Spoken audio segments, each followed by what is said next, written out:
c'est très dur de réagir à Jean-Marie Le Pen est mort.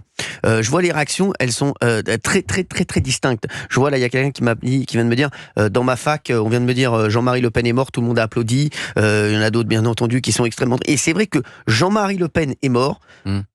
On dit quoi après ? Eh bien, on vous demande sur Europe 1, 01 80 20 39 21, dites-nous ce que vous en pensez, et je vais voir ce que vous dites ici autour de la table, c'est parti. Europe 1, 16h, 18h. On marche sur la tête. Cyril Hanouna. Merci d'être avec nous, 16h04, on est heureux d'être avec vous. 01 80 20 39 21, Olivier d'Artigol est là, bravo. Bonjour Cyril. D'Artigol, la.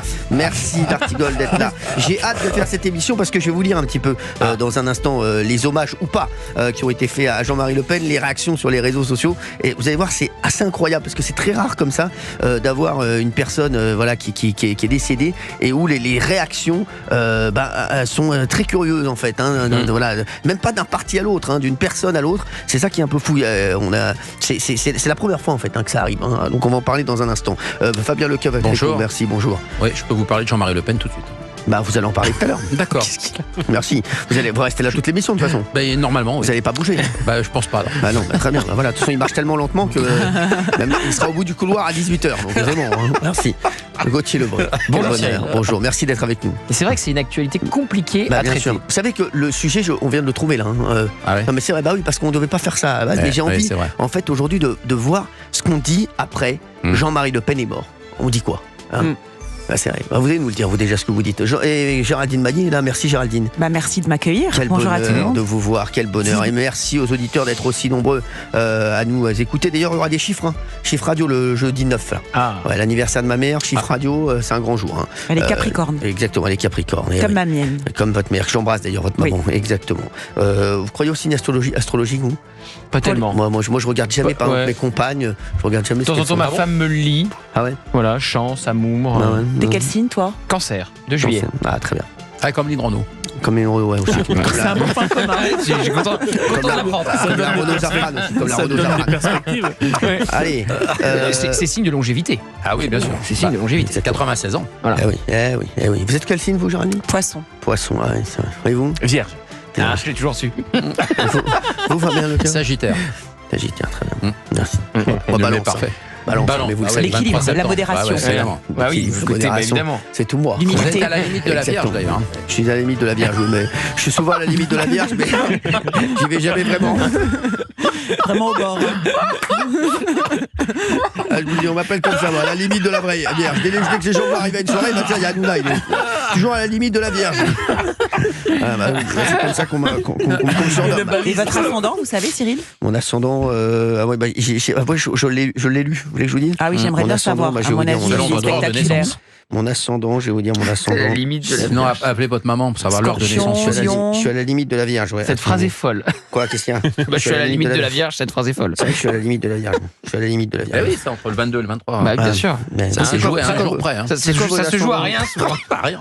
C'est quoi vos ascendants ? Moi, je suis Vierge. Ça compte l'ascendant ? Moi, je suis ascendant Poisson. Moi, je suis ascendant Cancer.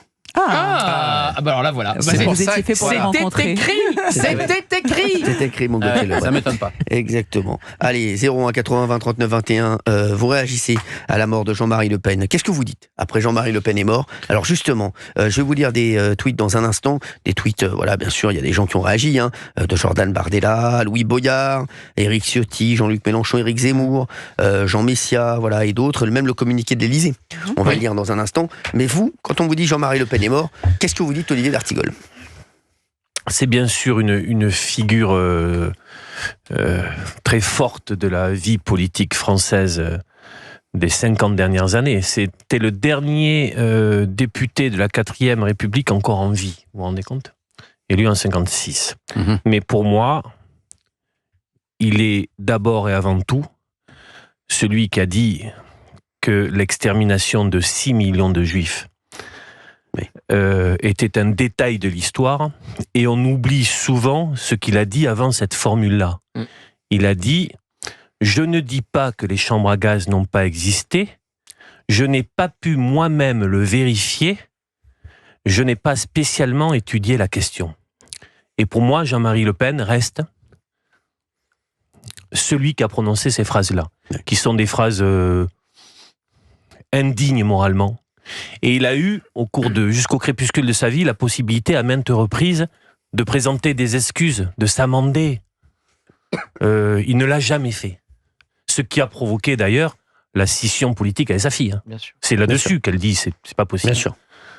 Pour moi, ça reste cet homme-là. Je lui reconnais des qualités dans l'exercice politique.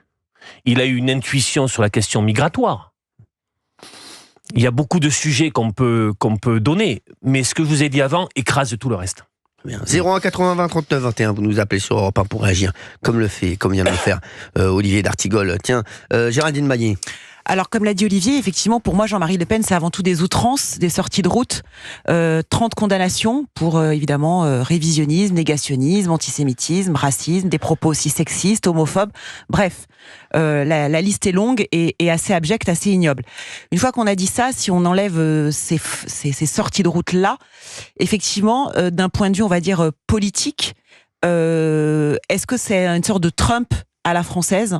Non, c'est pas. Non. Oui. Alors, outre le côté un peu provocateur, dans la forme, il y a des points communs. Dans la forme, le côté tribun, le côté, je vais dire des choses horribles, et finalement, des gens derrière moi vont toujours applaudir, vont toujours être d'accord, vont toujours me défendre sur l'Algérie française et tout ça. Je sais, la différence entre Trump et Le Pen, pour moi, et Jean-Marie Le Pen, c'est qu'il a été élu déjà. Pas Marine, exactement. C'est que Trump, je pense qu'il a toujours dans sa tête qu'il peut gagner. Et je pense que c'est ce qu'avait pas Jean-Marie Le Pen. Je pense que Jean-Marie Le Pen s'est toujours dit je gagnerai jamais. Donc je peux aller encore plus loin. Donald Trump, bien au contraire, Donald Trump, il nous fait croire qu'il est fou. Et il y a souvent des gens qui me disent Donald Trump est le moins fou d'entre nous. Et Donald Trump, au contraire, il sait très bien où il va, il sait très bien ce qu'il fait. Et il sait où sont ses limites. Il sait qu'il y va pour gagner. Donc c'est là où c'est exactement ce que vous dites, parce que Jean-Marie Le Pen disait à sa fille sur la stratégie de normalisation, mais ça sert à rien bien que sûr. Tu tentes ça. Le système ne voudra jamais de nous. Elle était sur une autre stratégie. Exactement. C'est exactement ce que vous venez de dire. C'était plus le côté tribun, le côté formel, le côté un peu spectaculaire de l'homme Le Pen et de l'homme politique Le Pen. Ensuite, moi je pense que en plus il a vraiment positionné la classe politique française de ces 50 dernières années, parce que je pense que et la gauche et la droite républicaine se sont positionnés par rapport à ce qu'a pu dire Jean-Marie Le Pen sur l'immigration, sur les frontières, sur le grand remplacement et tout ça. Et en fait, finalement, ça a été un poison pour la gauche, puisque la gauche a toujours dit, en gros, si vous prononcez le mot immigration, vous êtes disqualifié, vous êtes facho, vous êtes raciste. Donc aujourd'hui, quid de ce problème-là, tout le monde est en train de revenir en arrière.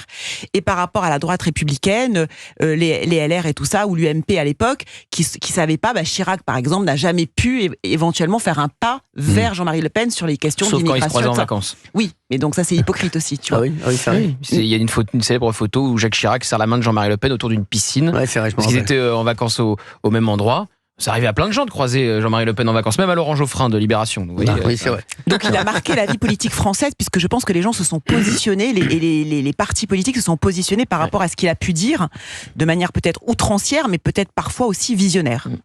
C'est sûr. Mais Gauthier, je pense que je suis 100% d'accord avec vous, Cyril. Je pense que c'est l'une des informations que redoutent nombre de journalistes politiques, parce qu'elle est très dure à commenter. Exactement. Évidemment, avant tout, il y a ce qu'a rappelé Olivier, les dérapages antisémites qui ont valu une rupture en bonne et due forme avec Marine Le Pen, puisqu'elle était dans la stratégie de normalisation et qu'elle est allée jusqu'à l'exclusion de son père. Et qu'aujourd'hui, c'est très fort. Et qu'aujourd'hui d'ailleurs, je me délecte des tweets de la France Insoumise qui reprochent à Jean-Marie Le Pen son antisémitisme, mais qui sont les héritiers politiques de Jean-Marie Le Pen.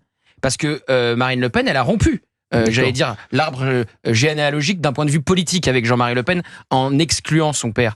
Les héritiers, dans une certaine forme, de Jean-Marie Le Pen, c'est plutôt la France Insoumise. Donc c'est très amusant de voir je dirais qu'ils condamnent les dérapages de Jean-Marie Le Pen quand ils sont eux-mêmes les auteurs des mêmes dérapages aujourd'hui. Il y a aussi il va beaucoup plus loin que je suis d'accord. De l'autre côté, il va aussi loin que la France Insoumise. Ouais, c'est ce que je veux dire. Et donc là, il a été condamné. La France Insoumise n'a pas été condamnée. Il y a eu 30 condamnations. 30. Parce que la France Insoumise, ils sont plus subtils. Exactement. Ils jouent. Ils disent pas point de détail. Ils disent résiduel. Ouais, exactement. Vous voyez, mais quand il dit résiduel, tout de suite tout le monde pense à point de détail. Donc il envoie des signaux. C'est toujours pareil. C'est flirter avec la limite. Donc pour moi, quand il condamne Jean-Marie Le Pen, ce sont des tartuffes, parce que aujourd'hui, ceux qui essayent d'amplifier ces phénomènes dans la société française, évidemment, c'est la France insoumise et ils ne sont plus du tout Charlie au moment où on rend hommage aujourd'hui à Charlie Hebdo. Ça, c'est pour les dérapages. Ensuite, il y a quand même, quand vous écoutez nombre d'archives de Jean-Marie Le Pen, quelqu'un qui, sur les questions migratoires, sur les questions sécuritaires, avait les bons diagnostics avant tout le monde. Ouais. Le problème de Jean-Marie Le Pen, c'est qu'il est venu polluer un diagnostic qui était le bon par des outrances. Et donc aujourd'hui, vous pouvez regarder des séquences de Jean-Marie Le Pen et vous dire, mais nom de Dieu, il avait raison. Bien vu. Mais il n'était pas audible. Hein. Il n'était pas audible à cause de ces outrances et parce que je suis 100% d'accord avec Cyril, il ne voulait sans doute pas gagner. Il n'était que dans la provocation. Et d'ailleurs, on parlait de Donald Trump, vous faisiez le parallèle, Géraldine, avec Donald Trump. Très intéressant de voir que Marine Le Pen a une réaction hyper tiède sur la victoire de Trump quand il a été élu pour la deuxième fois. Parce qu'elle pense que Trump ne pourrait pas gagner en France et que Trump, c'est Jean-Marie Le Pen. C'est ce que pensait aussi Jordan Bardella. Donc voilà, c'est pour ça que c'est contrasté comme information. Il y avait des diagnostics qui étaient les bons, qui étaient sans doute même visionnaires, mais qui étaient pollués par des dérapages qui étaient complètement insupportables. Je vais vous lire dans un instant les différentes réactions. Vous allez voir, j'aimerais que les auditeurs réagissent même, bien entendu, à la mort de Jean-Marie Le Pen et aux réactions que je vais vous lire dans un instant. 01 80 20 39 21. Fabien Lecoeuvre. Moi, je vais vous parler de Jean-Marie Le Pen, parce que j'en ai beaucoup parlé avec Alain Barrière. Parce que ce qu'on ne sait pas, ce chanteur breton qui a vendu 40 millions de disques en France... Ouais, il a chanté quoi déjà, Alain Barrière ? Ma vie, il a chanté « Elle était si jolie », elle a chanté... Ah ouais, elle était si jolie... Voilà, entre autres. Voilà, il a fait des tubes, 40 millions de disques en France, c'est énorme, grand chanteur breton. Ah oui. Et c'était son copain d'école à la Trinité-sur-Mer. C'est-à-dire que Jean-Marie Le Pen est né en juin 1928 et Alain Barrière est né en novembre 1935. Il habitait pas à côté d'un péage ? Non, mais non. Il a fait un tube en 74 qui s'appelait Tu t'en vas, grâce à Europe 1 d'ailleurs, faut le rappeler. C'est ce que j'ai dit à des chroniqueurs. Hein. Et alors, à chaque fois qu'Alain Barrière me parlait de Jean-Marie Le Pen, politiquement, il s'en moquait complètement. Mais ça restait son copain de classe, parce que Alain Barrière n'avait pas de papa connu. C'était un marin de passage. Et alors, les enfants à l'époque qui étaient élevés par une mère célibataire, on les traitait de bâtards dans les écoles. Les écoles à la Trinité-sur-Mer, quand il était enfant, il y avait plusieurs classes. La maîtresse d'école faisait l'enseignement à plusieurs niveaux de classe. Donc, le Jean-Marie Le Pen, qui avait 7 ans de plus qu'Alain Barrière, dès qu'on traitait Alain Barrière de bâtard, il arrivait, Jean-Marie, et il défendait son copain, et il frappait le type qui avait traité son copain Alain Barrière de bâtard. Et donc, c'est le souvenir qu'il a toujours gardé. Un beau témoignage. Non, mais c'est important de le savoir, ça change en tout cas souvent des autres. Et puis, je peux parler d'un autre chanteur qui s'appelle Marcel Mouloudji. Marcel Mouloudji, bien sûr. Mouloudji, qui était voisin à Montretout, à Saint-Cloud, avec Jean-Marie Le Pen. Et souvent, quand ils avaient rien à faire l'un comme l'autre, ils passaient les après-midi ensemble à Montretout.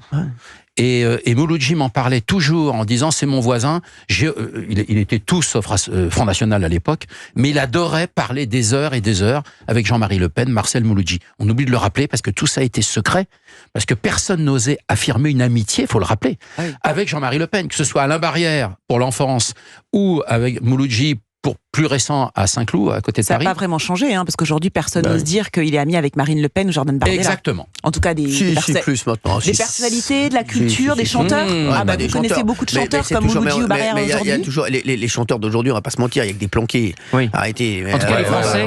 On va pas se raconter d'histoire, excusez-moi. Les Français ne sont pas. À part les anciens, voilà, c'est comme aujourd'hui, comme les acteurs, excusez-moi, voilà, il y a encore des mecs qui ont encore des cojones. Mais je pense pas que Michel Sardou dise je vote pour Le Pen. Les Gérard Lanvin ou les voilà, qui ont des vraies personnalités, qui ont des vraies personnalités, voilà, des Michel Sardou, quoi qu'ils votent, voilà, Michel Lanvin, Michel Sardou, voilà, mais des tempéraments, quoi. Exactement, mais les restes, il y a pas de tempérament aujourd'hui, excusez-moi. En tout cas, on connaît des acteurs qui en privé tiennent certains discours, vont même saluer Jordan Bardella quand ils le croisent dans une gare. Exactement. Des acteurs très connus et qui lui disent devant lui, franchement, je suis vraiment impressionné par ce que vous dites. Mais qui ne le critiquent pas dans les médias non plus.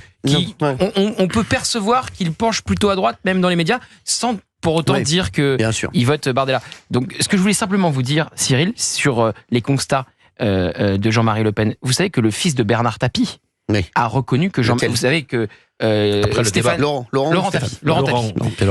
Puisqu'il y a un débat évidemment célébrissime entre Bernard Tapie et Jean-Marie Le Pen. François Mitterrand avait dit à Bernard Tapie, tu vas aller te coltiner le menhir breton. Et évidemment, célèbre débat où les deux sont excellents. C'est celui des gants de boxe. Voilà, c'est ça. Oui. Et le fils de Bernard Tapie. Ça, c'est avec Paul Amar, je crois. C'est Paul Amar. C'est Paul Amar, oui. Ah oui. A dit ensuite, sur le fond, c'est Jean-Marie Le Pen qui avait raison, c'est mon père qui avait tort. Ah ouais, c'est fou.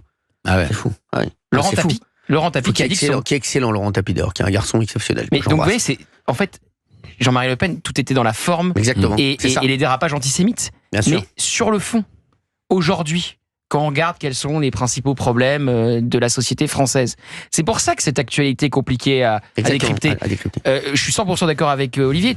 Tout est écrasé quand vous dites que les chambres à gaz, c'est un point de détail de l'histoire. Mais vous aviez en même temps quelqu'un qui a fait des constats que personne d'autre ne voulait faire et qu'aujourd'hui, on reprend de Bruno Retailleau à Marine Le Pen en passant par Jordan Bardella. Excellente interview de Bruno Retailleau dans Le Parisien aujourd'hui. Oui. Franchement, je vais vous dire, il a encore un truc, Bruno Retailleau, c'est une petite parenthèse, qu'ont perdu énormément de politiques, c'est que il dit des choses que des autres ont déjà dit, mais sauf que quand c'est Bruno Retailleau qui le dit, on le retient et c'est repris. Il est encore écouté par les Français, il est encore écouté. Ouais. Il est encore entendu. Parce qu'il n'y a pas de procès le concernant d'insincérité. Non mais c'est ça. Ouais. Et pour je vais d'autres, oui. D'opportunisme. Je vais vous dire, l'interview dans Le Parisien est excellente. Aujourd'hui, vous avez vu d'ailleurs, tout le monde a repris des morceaux de l'interview de Bruno Retailleau dans Le Parisien. Donc c'était une petite parenthèse. Parce qu'aussi, c'est le ministre de l'Intérieur, il dit que la menace terroriste n'a jamais été aussi forte. Exactement. Donc ça fait peur. Hein. Mais c'est sûr. C'est sûr. Oui, vous vouliez dire quelque chose, Olivier. On est sur quoi? Sur Retailleau? Non, on est revenu sur Le Pen. Non, mais il sera intéressant en effet de regarder l'ensemble des réactions politiques, et y compris de regarder la manière dont les Français, de toutes générations confondues, réagissent à cette actualité. Oui. C'est-à-dire, moi, pour ma génération et pour ma sensibilité politique, je vous ai dit ce que ça représentait. Pour la jeunesse, je ne sais pas si véritablement il est identifié ou pas. Il me semble peut-être, mais et il est intéressant aussi de voir comment, dans ce qu'on appelle la famille nationaliste, disons toute sensibilité politique confondue, certains parleront de lui un peu, beaucoup, passionnément ou pas. Il faudra voir ça aussi de près, parce que il faut pas oublier que pour certains, vous vous souvenez de la manière dont Jordan Bardella avait répondu à une question relativement simple, est-ce que Jean-Marie Le Pen était antisémite ou pas? Il s'est retrouvé un peu dans l'embarras pour y répondre. Oui. Donc, il sera intéressant de voir les réactions politiques. Mais il a réagi, on a déjà pas mal. Il a réagi, Jordan Bardella. Hein. Bien sûr qu'il a réagi, Jordan Bardella. Je peux vous lire ce qu'a dit Jordan Bardella. Jean-Marie Le Pen est mort, engagé sous l'uniforme de l'armée française en Indochine et en Algérie, tribun du peuple à l'Assemblée nationale et au Parlement européen, il a toujours servi la France, défendu son identité et sa souveraineté.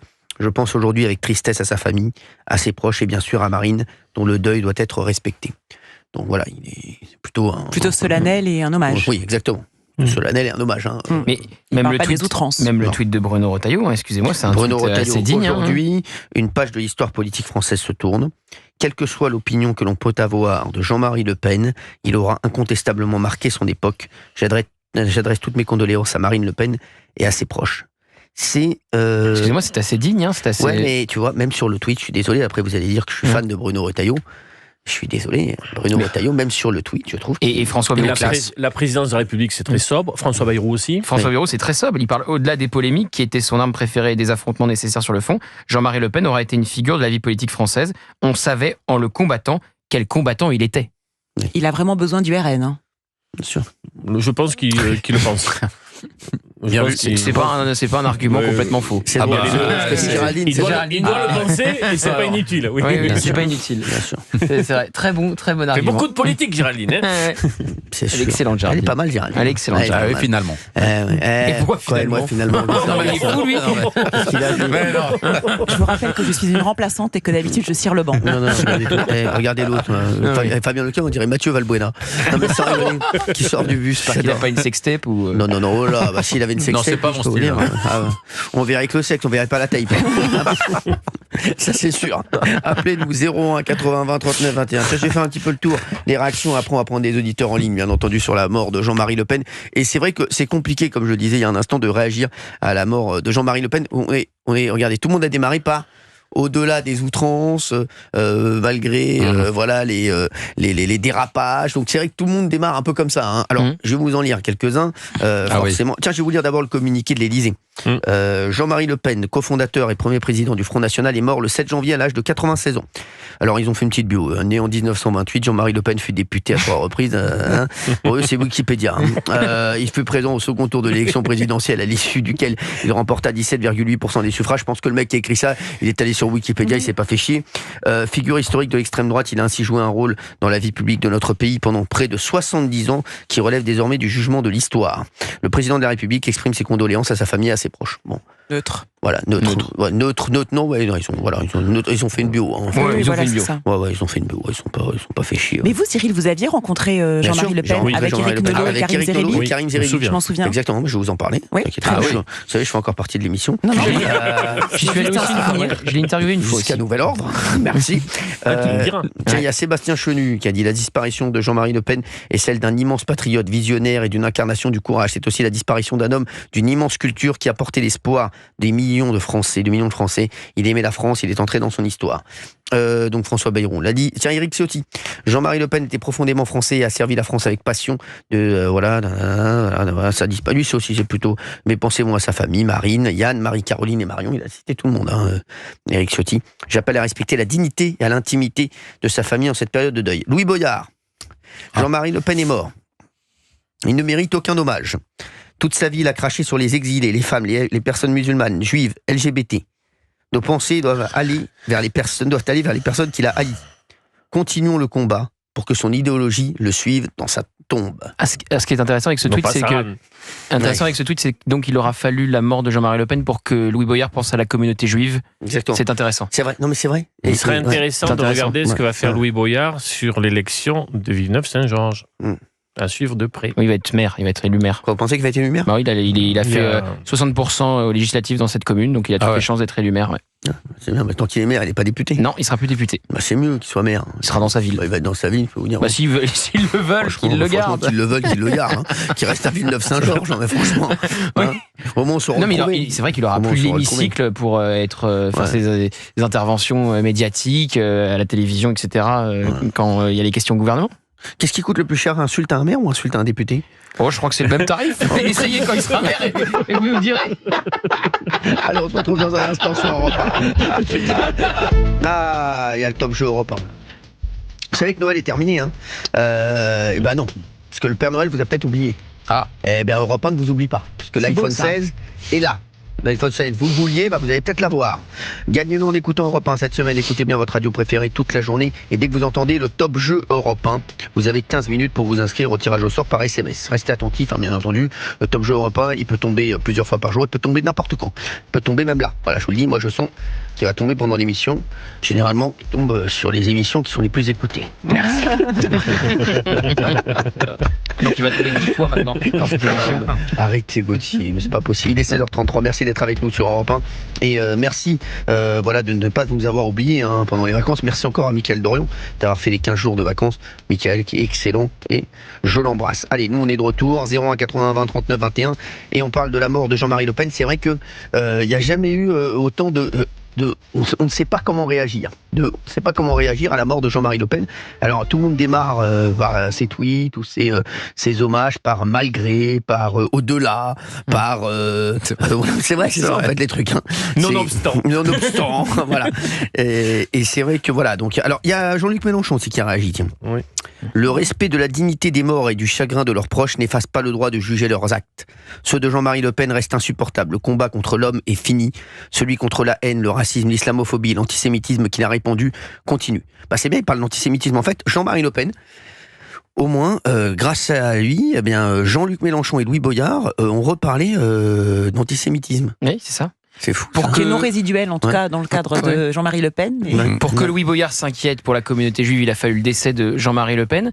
Et alors Jean-Luc Mélenchon, alors là, ça on est au-delà de la tartufferie, parce que pour moi, encore une fois, et je parle que de la forme, pas du fond, Mais sur la forme, celui qui aujourd'hui se rapproche le plus de Jean-Marie Le Pen, c'est évidemment Jean-Luc Mélenchon. C'est-à-dire d'un côté Marine Le Pen, qui est évidemment dans la stratégie de normalisation, et Jean-Luc Mélenchon qui est dans la stratégie de l'outrance, comme l'était Jean-Marie Le Pen. Moi, même dans son côté tribun, très cultivé. Je me rappelle d'un truc qu'il avait dit sur Patrick Bruel, non aussi. Bah oui. C'était horrible. On fera sur Patrick Bruel 2 points. Je cite, ouvrez les guillemets, on fera une prochaine fournée.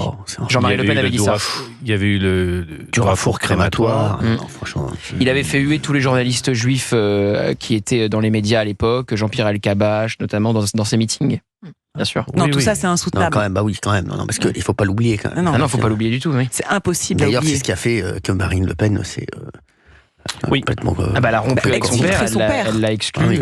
Elle l'exclut parce que il dit que le maréchal Pétain n'était pas un traître et parce que il refait. Parce qu'on l'oublie ça, il l'a pas fait qu'une fois le détail. Il avait redit que il affirmait que les chambres à gaz étaient un détail de l'histoire de la Seconde Guerre mondiale. Oui, il est récidiviste dans ses outrances. Alors il y a Charline Vanhoenacker aussi, un journaliste chroniqueur France Inter. Alors il y a France Info qui a mis une info, une barge transportant Marine Le Pen à Mayotte accidentée, la chef de file des députés RN indemne, et elle a mis apparemment Jean-Marie était sur la barge. Voilà, c'est le tweet qu'elle a mis. Est-ce que ça vous choque ou pas du tout? Ça choque pas si ça nous fait rire, mais en fait c'est pas même pas drôle. C'est pas drôle. Ouais. Ce sont des humoristes qui souvent ne sont pas drôles. C'est comme quand on avait mis une moustache d'Hitler à Éric Zemmour, souvenez-vous. Si c'est drôle. Des proches, par exemple, elle est très loin et c'était drôle. Coluche. Non, mais on n'est pas à la police de l'humour non plus, Olivier. Elle a le droit de ne pas être drôle et elle a le droit de le faire. Oui, tu as raison. Elle a tous les droits. On a le droit de dire que c'est nul. Ah oui, pardon, elle a toute liberté de dire ce qu'elle veut. Ouais. Moi, je sais que parfois, ça me fait pas rire. Oui, mais je suis sûr qu'il y a des gens qui rient à ça. C'est possible. Oui. Alors la seule différence, c'est que vous voyez, c'est nous qui. Pas moi, mais la seule différence, c'est que c'est nous qui la payons. C'est la seule différence. C'est vrai, il a raison. Ouais. Voilà. Alors que moi, c'est vous qui vous payez. C'est-à-dire que t'as rien à voir. Donc les gens qui nous écoutent, s'ils sont pas d'accord avec nous, ils ont au moins l'assurance que c'est pas eux qui nous payent. Alors que là, ça n'a rien à voir. C'est pas moi qui vous paye. Pas la France, c'est moi. Voilà. J'aurais préféré que ce soit la France, mais c'est moi. Malheureusement, c'est moi. Mais oui. Mais ce qui est fou dans l'histoire, la petite histoire, c'est la dramaturgie de Marine Le Pen n'a pas été au chevet de son papa malgré tout. C'est-à-dire qu'elle est très très loin. Elle l'apprend en arrivant à Nairobi. Elle l'apprend par des journalistes. Non, elle l'apprend pas par des journalistes. On dit qu'elle apprend par les journalistes qui l'ont dit à son attaché de presse. Voilà, c'est son attaché de presse qui lui dit. C'est pas des journalistes. Mais l'attaché de presse l'apprend par les journalistes. Oui. C'est toujours très étonnant. Dans la concomitance, certaines journées, elle apprend, elle est à Mayotte pour évoquer prioritairement la crise migratoire, alors que son père s'était positionné il y a des années auparavant sur un tel sujet. C'est les 10 ans de Charlie qui évoquent la question de l'antisémitisme. Demain, dans 2 jours, on a l'hypercacher, ça. Sur la même journée, les deux se chevauchent. Cette annonce fait qu'on est dans quelque chose qu'on a du mal à apprécier. En tout cas, il se passe beaucoup de choses sur cette journée. Et quand il y avait eu la marche, Marine Le Pen n'était pas à la marche. Elle était allée à Beaucaire pour des hommages à Charlie. Qui, souvenez-vous, avait donné une interview fameuse sur Europe 1 de Jean-Pierre Elkabbach, qui avait commencé son interview de Marine Le Pen en lui disant vous n'avez pas honte. Et là, elle avait bondi en disant quoi, pardon, vous n'avez pas honte. Et c'était sur Europe 1 dans la matinale. Et ceux qui ont essayé de faire ça, on disait toujours il a essayé de faire un Elkabbach. D'accord, c'est vrai. Tout le monde essaie de faire des Elkabbach maintenant. Je vois, ils essaient tous de faire des trucs, ils démarrent toujours leur interview. Parce qu'il y en avait un autre qui était très drôle, si je ne sais plus à qui avait dit ça. Vous le voyez? Quoi? Le mur. André Valigny. Ouais, c'était ça. André Valigny. Le mur, quel mur? De quelle couleur? Voilà. Quelle couleur pour le mur? Quelle couleur pour le mur? Quelle couleur pour le mur? Le mur? Quel mur? Comment ça, quel mur? Quel mur? Le mur sur lequel votre réforme territoriale va s'exploser. Non, mais c'était exceptionnel. C'est fou. C'était fou. Rodolphe est avec nous. Rodolphe de la région PACA. Appelez-nous 01 80 20 39 21. Bonjour Rodolphe, merci d'être avec nous. Bonjour Cyril, bonjour à toute l'équipe. Merci d'être là, Rodolphe. Rodolphe voulait réagir à Jean-Marie Le Pen, et après on réagira aussi dans la deuxième partie de l'émission à ce qu'a dit Bruno Retailleau, qui se dit favorable à l'interdiction du port du voile à l'université lors des sorties scolaires. On va en parler dans un instant. Rodolphe, sur Jean-Marie Le Pen, vous vouliez dire quoi? En fait, je vais reprendre un petit peu ce qui a été dit, à savoir que effectivement c'était quelqu'un d'outrancier. C'était quelqu'un qui aimait la France, sincèrement, je pense. C'était quelqu'un qui avait une grosse culture historique. C'était un véritable animal politique, à mon sens. Et c'est vrai que les outrances l'ont un peu perdu. Mais je pense que sur le fond, par rapport au choc des cultures là, qu'on voit sur le territoire français, je pense qu'il était visionnaire. Si j'osais, je pourrais même dire que c'était un prophète, quelque part. Parce qu'il disait, là, il a dit la vérité avant tout le monde. Et enfin, moi, même si bon, j'ai jamais voté pour lui. Hein, c'est pas trop mon bord politique, si vous voulez. Mais force est de constater que sur bien des points, il a eu raison.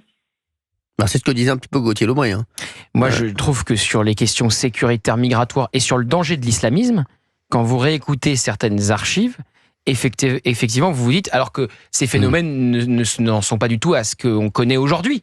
Donc, c'était les prémices, les débuts. Et ce qu'il dit, je sais que Pascal a souvent rediffusé des extraits lors des pros sur Europa aussi, qui sont, assez visionnaires. Mais le problème de Jean-Marie Le Pen, c'est qu'il était devenu inaudible. Totalement inaudible. Quand vous dites une fournée pour Patrick Bruel, du rafour crématoire, les chambres à gaz sont un détail de l'histoire, vous ne pouvez plus rien dire. Et donc, c'est parce que vous êtes devenu inaudible tellement vous êtes allé loin et vous êtes condamné pour antisémitisme. Après, je peux rajouter d'autres phrases, parce qu'on dit tout le temps celle-là. Il dit aussi, je crois à l'inégalité des races. Il dit aussi, il faut qu'il y ait une autorité. Nous pensons que l'autorité la plus qualifiée dans un ménage est celle de l'homme. Il court après un homme en le traitant de pédé. Enfin, voilà, Jean-Marie Le Pen, c'est, je vous dis, 30 condamnations. Donc moi, je veux bien dire, ok, visionnaire pour plein d'aspects de la société française aujourd'hui et de l'immigration et tout ça. Mais il faut redire, oui, exactement, il faut redire à quel point il a dit des choses insupportables et inqualifiables. Alors qu'est-ce qui relevait dans tout ça de son intime conviction, d'un véritable antisémitisme, c'est ma thèse, ou d'un exercice de la provocation pour justement ne pas aller au bout d'une stratégie de conquête du pouvoir. Il y a des gens qui peuvent faire ça, en disant je vais multiplier ça, comme ça je suis infréquentable, je prends un créneau, mais la conquête du pouvoir ne m'intéresse pas. Non, je crois pas. Je pense qu'il pensait, lui, qu'il avait aucune chance de gagner. Donc, comme je vous l'ai dit, c'est la différence entre lui et Donald Trump. Hein. Donald Trump, il se met des limites. On voit bien qu'il franchit pas les limites, Donald Trump. Il est outrancier, mais il garde une certaine limite pour pouvoir gagner.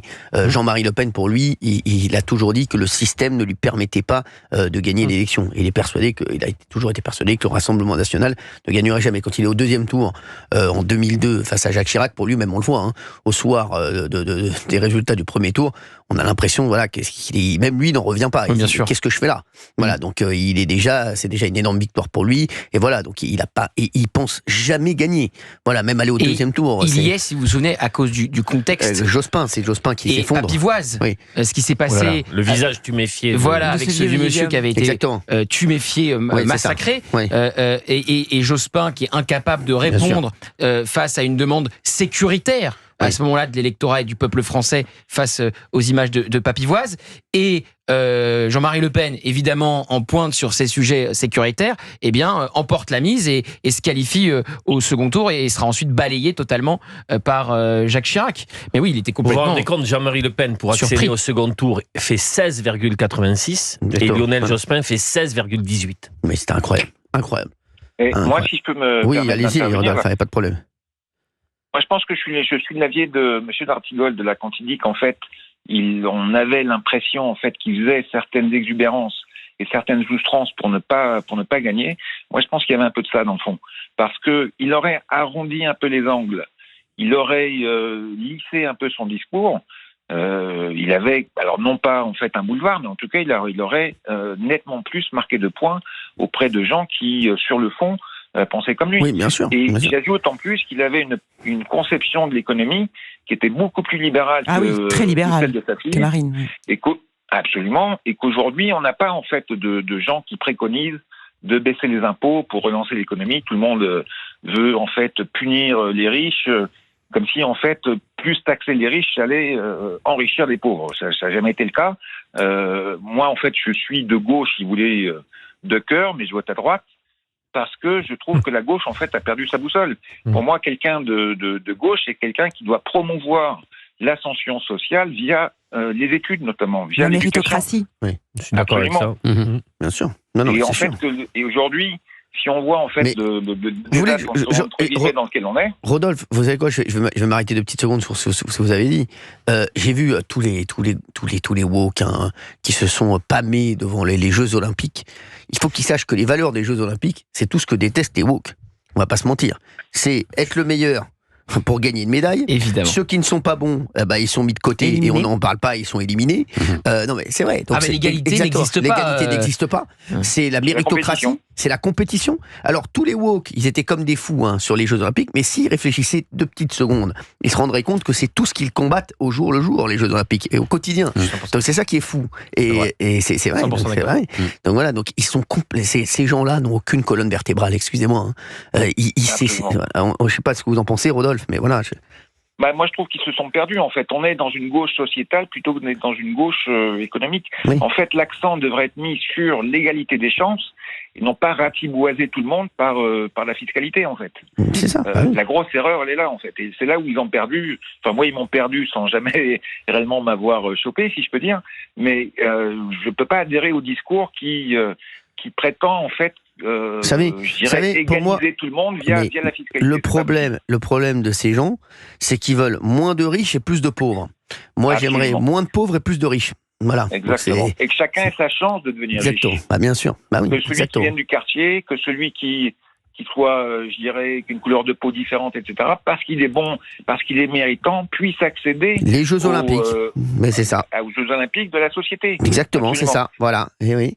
C'est ça. C'est exactement ça. On est d'accord. Mais la gauche, moi, de ma jeunesse, de mon enfance, de mon grand-père, parlait justement aux plus précaires, aux plus démunis, aux laissés pour compte. Aujourd'hui, cette gauche-là a complètement abandonné les plus démunis. C'est pour le coup, c'est le Rassemblement national qui parle à ces gens-là, et elle parle justement en fonction de votre couleur de peau, à votre religion, à votre idéologie et à votre extraction. C'est aussi, Géraldine, que cette gauche-là n'est pas issue des catégories populaires. Oui. Il y a beaucoup de gens aujourd'hui qui veulent être une incarnation de gauche, mais qui n'ont pas l'expérience d'une extraction modeste, qui n'ont pas vécu, qui ne savent pas la manière dont ça se passe dans un quartier.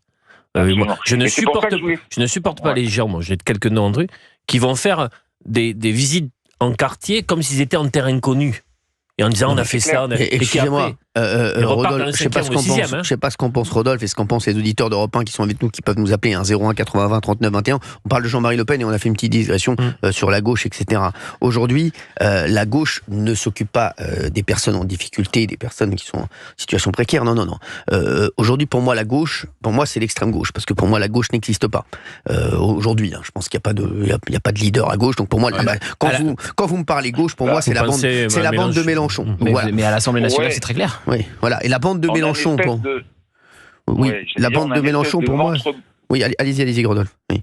Excusez-moi. Oui, j'allais dire, on a une espèce de ventre mou à gauche, en fait, qui a perdu ses repères, qui a perdu, en fait, la colonne vertébrale de ce qui faisait le combat, de l'égalité par le mérite, par l'éducation, encore une fois, par le travail. C'est ça, en fait, et c'est pour ça aujourd'hui que la classe moyenne se retourne vers Marine Le Pen en grande partie. Qui est populaire. Parce que elle est la seule, entre guillemets, à tenir un discours qui, même si je suis pas d'accord avec elle sur son programme économique, et je pense que là aussi, c'est un petit peu dommage qu'elle ait dévié de ce que pensait son père, mais cette gauche-là qui préconise l'assistanat, qui préconise la surfiscalité, qui préconise cette espèce d'égalitarisme qui n'est pas fondé, en fait, parce que les gens sont différents, on est différents, certains sont plus capables que d'autres, mais il faut accepter les différences. Je veux dire, dans la nature, évidemment que les revenus sociaux servent, en fait, à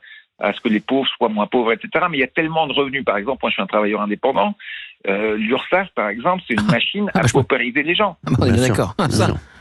Bien sûr, je suis complètement d'accord. Quand on un travailleur indépendant paye 45-47% de cotisation sociale sur les revenus de son travail, ça veut dire que quand on ajoute l'impôt sur le revenu, on lui a piqué plus de 2 € sur 3 qu'il a gagné. Exactement, c'est ça. Voilà, comment est-ce que vous voulez 66%, 66%.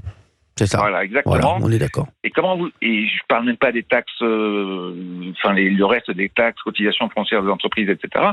Donc ça veut dire que celui qui a un peu de talent, et moi je suis convaincu qu'il y a en France tout un tas de gens qui ont du talent, qui pourraient en vivre dignement, mais qui ne peuvent pas parce que derrière, il y a cette espèce de couperet de l'URSSAF, en fait, qui va faire que, si à partir du moment où vous essayez de sortir de la tête de l'eau, on vous la ratiboise. Vous savez, on dit souvent, moi c'est ça qui me fait marrer, on me dit souvent on commence à travailler pour nous à partir de septembre. C'est ça. C'est vrai que l'URSSAF, voilà. Le reste de l'année, de janvier à août, on travaille pour l'État. On est d'accord. Et ça fonctionnerait. Ça fonctionnerait, on serait heureux. Parce que mon père était artisan, il a énormément cotisé à l'URSSAF. Le pauvre, paix à son âme, il est décédé il y a quelques années. Mais quand je voyais ce qu'il avait en retraite, en contrepartie de tout ce qu'il avait versé, mais ça a pleuré. On se dit, mais où est passé tout le pognon ? C'est sûr, Vous avez des frais de fonctionnement. Enfin bon, on ne va pas faire une digression sur l'URSSAF, c'est pas la question. Mais quelle partie à gauche aujourd'hui, ou même à droite, remet en cause ce système en fait de paupérisation généralisée des classes moyennes? Personne. Après, il y a des têtes qui essaient de sortir, mais en fait, même la gauche n'en veut pas. Par exemple, quand vous recevez ici, Cyril, Karim Bouamrane, le maire de Saint-Ouen, qui est un socialiste, les gens même de gauche ou d'extrême gauche le regardent comme si c'était un traître, un facho. C'est ça le problème, c'est-à-dire que la gauche est malade quand il y a des bons éléments, la gauche n'en veut pas. C'est ça. Alors que lui, pour le coup, c'est un laïc, un républicain, qui adore les belles valeurs, moi que j'aime de gauche, comme un chevènementiste à l'époque et tout ça. Lui, en fait, on ne veut pas de lui. Chapeau autre que Lucie Castex, c'est le grand concours de Baltrap. Il était descendu par tout le monde. Regardez ce que prend Manuel Valls depuis qu'il est nommé ministre des Outre-mer. C'est vrai. Il se fait insulter sur France Inter, la France Insoumise s'en délecte. Exactement pour les mêmes raisons, parce qu'il a toujours été très clair sur les questions de laïcité, sur les questions de la lutte contre l'islamisme, sur évidemment les questions de lutte contre l'antisémitisme. Bref, tous les tabous à la France Insoumise. Pire que ça, parfois des phénomènes alimentés directement par LFI. Parce qu'on en avait parlé ici, Cyril, mais quand la France Insoumise fait copain-copain avec le fiché S islamiste Elias Dimzalen, comme Éric Coquerel, ouvertement antisémite pour Elias Dimzalen. Éric Coquerel qui a dit qu'il était plus fréquentable que Bruno Retailleau. Exactement, voilà. Donc c'est normal, il conspue Manuel Valls qui doit... Manuel Valls qui restait toujours très ferme justement sur la tenaille islamo-gauchiste et tout ça, dans son livre et tout, qui a été justement d'une grande clarté, d'un grand courage. Qui a fait des discours remarquables quand il était Premier ministre, juste après justement les attentats contre Charlie Hebdo et l'hypercacher. Mais Gauthier, demandez aux gens qui sont de gauche ou d'extrême gauche sur le plateau TPMP comme Gilles Verdès ou Thomas Guénolé, considèrent Manuel Valls comme un traître. Exactement, oui, je sais. C'est la gauche, c'est même pas de la gauche pour eux. Exactement. Mais... Je ne sais pas qui a trahi la gauche. C'est qu'il a dit beaucoup de choses et son contraire. Il a juré de ne pas revenir en politique française, il revient. Mais ça va au-delà de ça, parce que le nombre de personnes qui a promis de s'arrêter et qui revient, qu'on soit chanteur, acteur ou politique... Moi, j'avais promis d'arrêter le ping-pong. Et vous êtes retombé dedans. Je suis retombé dedans. Enfin, j'ai vu une raquette, j'ai vu une balle. Voilà, je suis tombé dedans. C'est plus profond que Barcelone. Je suis d'accord que Barcelone, on peut le critiquer sur Barcelone. C'est plus profond que ça. Juste avant de terminer, Cyril, je vais faire le pont en fait avec votre prochain sujet sur les femmes voilées, etc.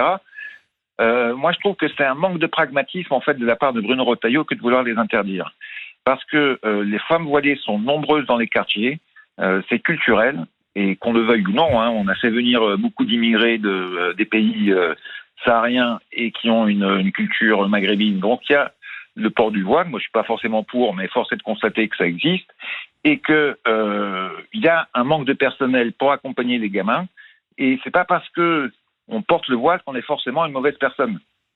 Bien sûr. Vous voyez, il y a une espèce de stigmatisation là par rapport à cette classe populaire maghrébine que je trouve détestable en fait, parce que il y a des bonnes personnes de tous les bords.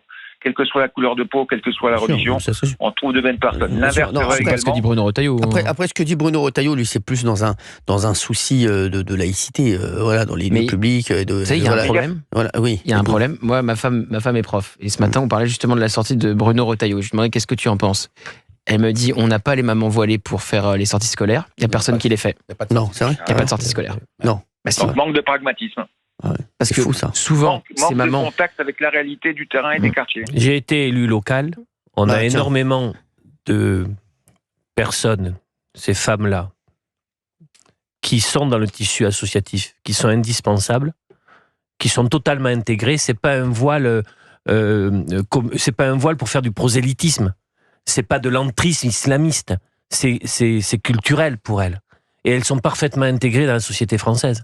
Et moi, quand j'ai été prof, j'ai eu des mamans portant donc ce voile sur les cheveux qui ont accompagné ma classe. Et ça se passait super bien. Donc il y a un sujet. C'est pas du tout ce que dit Bruno Retailleau. Oui, non, je répondais au monsieur, je répondais pas à Retailleau. Moi, je te dis, il y a une réalité, c'est vrai que s'il n'y a pas ces mamans voilées qui accompagnent, alors souvent il n'y a pas la sortie scolaire. Tu as raison. Donc ça, c'est un argument imparable. Après, mais il y a quoi les voiles Voilà ce que je veux dire. Non, mais bon, il y en a, c'est un projet politique d'entrisme. Ça peut être aussi un projet politique malgré toi, parfois. Hein. Tu te fais le biais de ce projet politique sans t'en rendre compte forcément. Donc Bruno Retailleau, il dit pas que ces mamans sont de mauvaises accompagnatrices, il dit pas qu'il stigmatise pas ces mamans. Il se pose la question du respect de la laïcité et il explique que les sorties scolaires, c'est l'école hors les murs. Donc c'est avec des élèves et qu'il n'a pas envie de voir de signes religieux face à ces élèves quand ils sont dans le cadre alors en 2004, de l'enseignement. La question avait été posée et elle avait été tranchée dans le sens tel que ça fonctionne aujourd'hui. Oui, mais je suis désolé, c'est comme, tu sais que le voile pour les petites filles, Aurore Berger voulait l'interdire. Elle est ministre aujourd'hui, elle est redevenue ministre à l'égalité femmes-hommes. Il y a eu un imbroglio dans son propre camp pour faire en sorte qu'elle n'y arrive pas. Là aussi, la question se pose. Est-ce qu'une petite fille a choisi d'être voilée ? Je suis d'accord avec ça. Bien sûr, la question se pose. Bien joué. Bravo Gauthier Lebray. C'est moi, oui. Bravo, oui, depuis hier soir à votre disposition. Je vous laisse à ma carte. Merci Rodolphe d'avoir été avec nous sur Europe 1.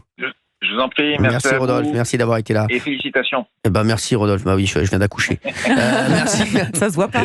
Merci Rodolphe. Félicitations à vous Cyril, félicitations au jeune Gauthier qui est très bon. Merci. Félicitations aussi aux autres. À Géraldine que je trouve particulièrement belle. Oui, c'est vrai. Et à monsieur D'Artigol qui porte très bien les lunettes. Très bien. Et puis je rappelle qu'il y a Fabien Leclerc qui fait des photos. Merci beaucoup, le photographe de l'émission. Merci Rodolphe. Allez, on va se retrouver dans un instant.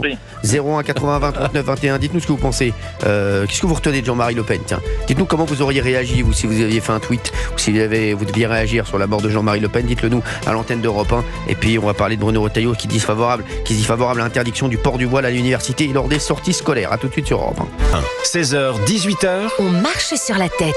Cyril Hanouna. On marche sur la tête sur Europe 1 et Jean-Marie Le Pen est mort. Oui.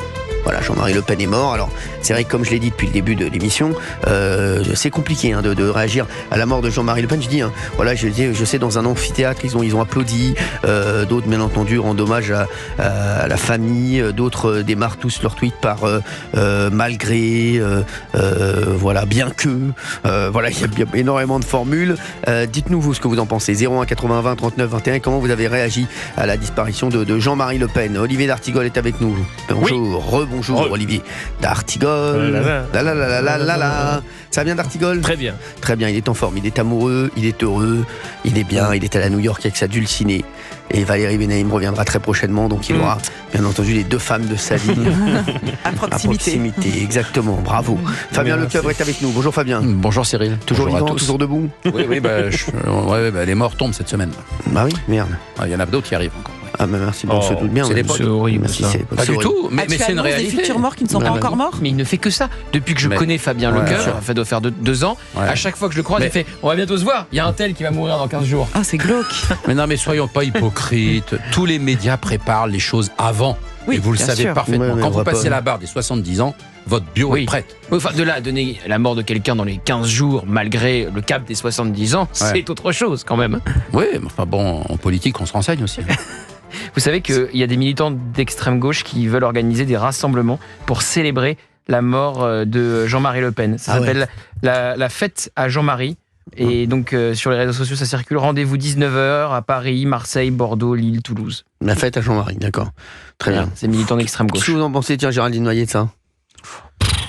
Je sais pas trop quoi penser. Enfin, ça ne m'étonne pas en fait. C'est-à-dire qu'ils ont tout le temps diabolisé, sans doute à juste titre, les propos de Jean-Marie Le Pen, mais eux-mêmes ont des propos.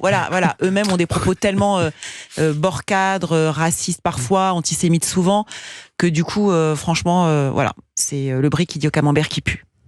Merci. Ah, oula. Ouais, c'est important. C'est Belle Deschamps qui a sorti ça. C'est une analyse politique comme une autre. Il faut rappeler qu'à une journée près, quand même, Jean-Marie Le Pen mourait le même jour que François Mitterrand, parce que c'est demain l'anniversaire de la mort de François Mitterrand, qui est mort à 8 janvier. Ah ouais. Enfin, il est quand même intéressant ça. Ils ont été deux combattants très longtemps. L'information politique, c'est quand même qu'il est mort le jour de l'hommage des 10 ans à Charlie Hebdo. Oui. Lui qui disait qu'il n'a jamais été Charlie. Oui. Ça, c'est une info politique forte. Et d'ailleurs, regardez les chaînes info. On était tous sur les hommages à Charlie en présence du président de la République aujourd'hui. Jean-Marie Le Pen meurt, c'est fini. et ben vous avez les 4 chaînes infos, je les regarde en même temps que je vous parle, toutes sur Jean-Marie Le Pen. Il a pris la vedette. Exactement. Mort de Jean-Marie Le Pen, donc l'extrême gauche appelle à manifester sur les Champs-Élysées. Vous avez entendu ça alors que mais si c'est le cas, il y aura de la casse. Ah bah c'est sûr. Parce qu'à chaque fois, il y a de la casse. Clair. Donc Bien je sûr. plains les commerçants. Bien sûr. L'extrême gauche appelle à manifester sur les Ce sont Champs-Élysées. les idiots utiles pour le Rassemblement national, parce qu'avec ce type d'opposition, Marine Le Pen ne peut que progresser. Par ailleurs, sa stratégie propre. La manière de s'opposer au Rassemblement national depuis des années sur l'idée no passaran, etc., Vous voulez parler est un échec. Oui, c'est ce que fait à chaque fois Éric Dupond-Moretti. Oui, à chaque fois. Oui, mais on a bien vu, c'est un échec. Oui, qui est Éric Dupond-Moretti Cette stratégie d'opposition au RN. Il vaudrait mieux les taper sur leur programme économique, sur un certain nombre de sujets. Mais le faire sur le plan que de la morale, ça ne fonctionne pas. Ça ne fonctionne plus. Et vous avez reçu une invitation pour Éric Dupond-Moretti ou pas au Théâtre Marny? Vous savez qu'il commence bientôt au Théâtre Marny. J'ai dit oui. Non, c'est pas, vous avez reçu une invitation? Non, j'ai pas reçu d'invitation. On pourrait y aller tous ensemble en réservant les... Franchement, on va y aller. L'idée est faramineuse. On va y aller. On y va. Franchement, on y va. Sans rigoler, on y va. C'est fait. Franchement, venez, on y va. Moi, je suis chaud. Moi, je viens. Je suis persuadé qu'il parle de nous dans la pièce. Je vous prie. Alors, et qu'il parle surtout de vous. Je peux mettre ma main à couper. Je peux être sûr qu'il va revenir sur l'horrible affaire Lola, au moment où vous avez attaqué dans cette émission de France 5. Quand vous êtes attaqué par Éric Dupond-Moretti, c'est généralement très bon signe. Vous êtes dans le vrai. Je vais vous raconter une anecdote. Allez-y. Conférence de presse, la dernière conférence de presse d'Emmanuel Macron. D'ailleurs, le lendemain, je venais chez vous, Cyril, pour la débriefer sur TPMP. Il y a Emmanuel Macron qui fait une sortie sur les réactionnaires, les conservateurs. J'étais au premier rang. Il y a Éric Dupond-Moretti qui me regarde droit dans les yeux pendant 15-20 secondes et qui me fait comme ça autour de l'oreille. Fait mine, écoute bien ce qu'il dit. Écoute bien les mots du président contre les conservateurs et les réactionnaires. Voilà, petite anecdote comme ça. Quel génie, quel génie. Merci. Résultat, il est où aujourd'hui, Éric Dupond-Moretti? Au théâtre. Au théâtre, ouais. Pour combien de temps? C'est vrai. Et mine de rien, il est resté longtemps. Vous vous rendez compte qu'il est resté quand même 4 ans ministre? Oui, c'est normal quand vous êtes pote avec le chef de l'État. Non, mais c'est vrai, on va pas se mentir, le chef de l'État l'aime bien. Absolument. Voilà, exactement. Il aime bien les personnages, Emmanuel Macron. Donc, on peut lui reprocher beaucoup de choses. Éric Dupond-Moretti, c'est un personnage. Voilà. On y va quand alors au théâtre? On y va sans rigoler. On réserve une. On peut pas, comment on fait pour réserver là? On peut pas réserver là, non, sans rigoler, il faut qu'on réserve. Vous y allez habillé comme ça ou avec un patron incognito? Ah ouais, vous voulez qu'on appelle le théâtre? On va appeler Théâtre Marny. Marigny. D'accord. En 4-5 sièges. Allez, on y va. En plus, par contre, on va lui faire un petit peu de com, en plus un petit peu de pub, ça va lui faire du bien. Écoutez. Il remplit ou pas? Je pense qu'il remplit. C'est la grande salle. Il doit y avoir beaucoup d'invitations. Il doit y avoir beaucoup d'invitations. Non, ça doit remplir. Les gens veulent voir Dupond-Moretti. Il y a beaucoup d'invitations dans ces cas-là. Je suis pas sûr. Alors les gens s'en foutent totalement. Et on prend balcon ou devant? En balcon, c'est bien. Et pour le coup, le metteur en scène, c'est pas du tout Philippe Lelouch. C'est Philippe Lelouch. Exactement. Qui est plutôt un type marrant en plus. C'est très sympa, Philippe Lelouch. Non, mais il est très sympa. Moi, je l'aime bien, Philippe Lelouch. Il est souvent venu sur TPMP. Il est très souvent venu. Je l'aime beaucoup. Il est drôle. Il est très sympathique. En ligne avec le théâtre. C'est exceptionnel. Maintenant, c'est vrai que Philippe Lelouch, sa seule erreur, ça aurait été de faire. Il a fait qu'une seule erreur dans sa vie, Philippe Lelouch. Mettre en scène Éric Dupond-Moretti. C'est même lui qui est à l'origine de l'idée de la pièce. Sinon, le reste, il a fait aucune erreur. Vous voulez pas qu'on appelle Philippe Lelouch? On fait une rigolade. Je l'appelle, en plus, il est sympa. Avec plaisir. Pour la bonne année déjà. On l'appelle. Mais je vais lui demander s'il nous met 5 places. Je vais lui dire que je l'aime beaucoup, je vais lui dire mets-nous 5 places. Ah bah oui, c'est exceptionnel. Appelons Philippe Lelouch. Vous avez le numéro de Philippe Lelouch? Je vous le donne. Vous l'avez? Non, ils ont aucun numéro ici de toute façon. Voilà, alors vous savez quoi? Alors oui, je vais le faire. Je vais le faire, franchement c'est sûr. Qui va aller voir Éric Dupond-Moretti, tiens, comme ça? Moi j'ai envie d'y aller. Moi aussi. Moi j'ai envie de voir ce qu'il dit sur nous. Venez prendre le numéro. Merci. Le numéro est très facile. En plus, Philippe Lelouch, c'est vraiment un pote et il a cru, comme j'avais dit, qu'il n'avait pas aimé le spectacle de Éric Dupond-Moretti, enfin que j'irais pas le voir. Même si maintenant j'ai changé d'avis parce que je vais quand même aller voir ce chef-d'œuvre. Je vais quand même l'appeler. Donc Philippe Lelouch, on va l'appeler en direct sur Europe 1. Philippe Lelouch qui est très sympa. Oui, quelques indiscrétions sur le spectacle. Quand vous aviez dit il vous avait dit quelque chose quand vous avez dit que vous n'iriez pas? Pas de fou non plus. Voilà, c'est très gentil, très courtois. Il y a un échange quand même. Oui, mais très courtois. Mais vous aussi, non? Non, moi, non, très sympa, très courtois. On va l'appeler Philippe Lelouch, ça c'est très drôle ça. On appelle Philippe Lelouch pour prendre des places. On va lui dire qu'on va aller voir Éric Dupond-Moretti. 5 places. Il faut emmener Valérie. 6 places. Vous inquiétez pas. Obligatoirement. On va demander 10 places. Non, ça, on dit on les paye, on s'en fout. Bah, bien sûr. Ah, ça va. Bien sûr. C'est la production. Attends, si on peut mettre un petit peu d'argent dans les poches Le directes. téléphone ne prend pas Aïe. Il faut que vous lui envoyiez un message. Faut que vous lui envoyiez, vous lui dites que c'est moi. Ouais. Attends, vous voulez que je l'appelle sinon de mon téléphone? Ah bah oui. Il va beaucoup plus voilà. répondre. Je vais l'appeler de mon téléphone. Allez, c'est parti. C'est Vous, parti. vous êtes confiant par rapport au fait qu'il va répondre? Est-ce qu'il sait que vous êtes à la radio? Vous pouvez être Ouais, tranquille. il sait. Non, mais je vais lui dire que je suis à la radio. Oui. Deuxième Mais- sonnerie. Il est peut-être en répétition. Ah oui. Ah oui, tu as raison. Ah bah c'est sûr. Parce que C'est la dernière ligne non, mais droite. ça serait énorme, parce que il décroche, à mon avis, il doit plus bosser pour sa pièce que pour quand il était au ministère de la Justice. Hein. Ça c'est sûr. C'est vrai. J'espère qu'il aura des meilleurs résultats, surtout. Ah bah ça c'est sûr. Bah, ça peut pas être, vous savez, ça peut pas être pire. C'est les deux pires. Vous savez, ça peut pas être pire. Ça peut pas être pire. J'espère qu'il remplira plus les théâtres Allô que les prisons. Allô? Ouais, ça va? Philippe, c'est Cyril. Hanouna, je suis en direct, je suis sur Europe 1, mon chéri. Comment ça va? Ça va et toi? Écoute, on est très chaud pour aller voir Éric Dupond-Moretti en spectacle, parce que c'est quelqu'un qu'on adore. On pense que c'est un des plus drôles de France. Non, donc, bah oui, c'est mon meilleur ami. Donc on voudrait acheter 10 places, mais vraiment, parce qu'on sait qu'il est un petit peu en difficulté en plus en ce moment. Donc voilà, donc on va acheter 10 places. Donc on voulait te dire, on vient pour lui, mais on vient aussi pour toi, parce qu'on t'aime. Voilà. Bah, c'est trop gentil. Bah voilà, ça me mon fait chéri. plaisir et ça lui fera un immense plaisir. Ah, mais je suis sûr, je serai au premier rang. Il parle de nous. Il parle pas de moi dans le spectacle, non, je pense pas. Hop. Non. Non, pas du tout. C'est combien la place, Philippe? Pas du tout. Je sais pas du tout. Non, il sait pas. c'est Philippe, moi il met qui en scène. t'en Voilà. doute, qui fait- En tout cas, Philippe, on t'aime et toi, on t'aime. en Moi tout cas. aussi. Mais voilà, après, bon, ça doit pas être facile tous les jours avec Éric Dupond-Moretti. Mais bon, on se met à ta place. Tu sais, moi aussi, j'ai Gilles Verdez dans mon équipe. On t'embrasse fort et on viendra voir le spectacle. Je vous embrasse. Alors, tu peux lui dire que j'achète vraiment les 10 places. Hein. C'est pour moi, c'est cadeau. Je sais, mais ça me fait plaisir. Ouais, ça va lui c'est faire cadeau. un immense Et plaisir, s'il peut alors. passer même avec un chapeau à la fin, je lui mettrai un petit truc. D'accord, merci. Ça me fera plaisir.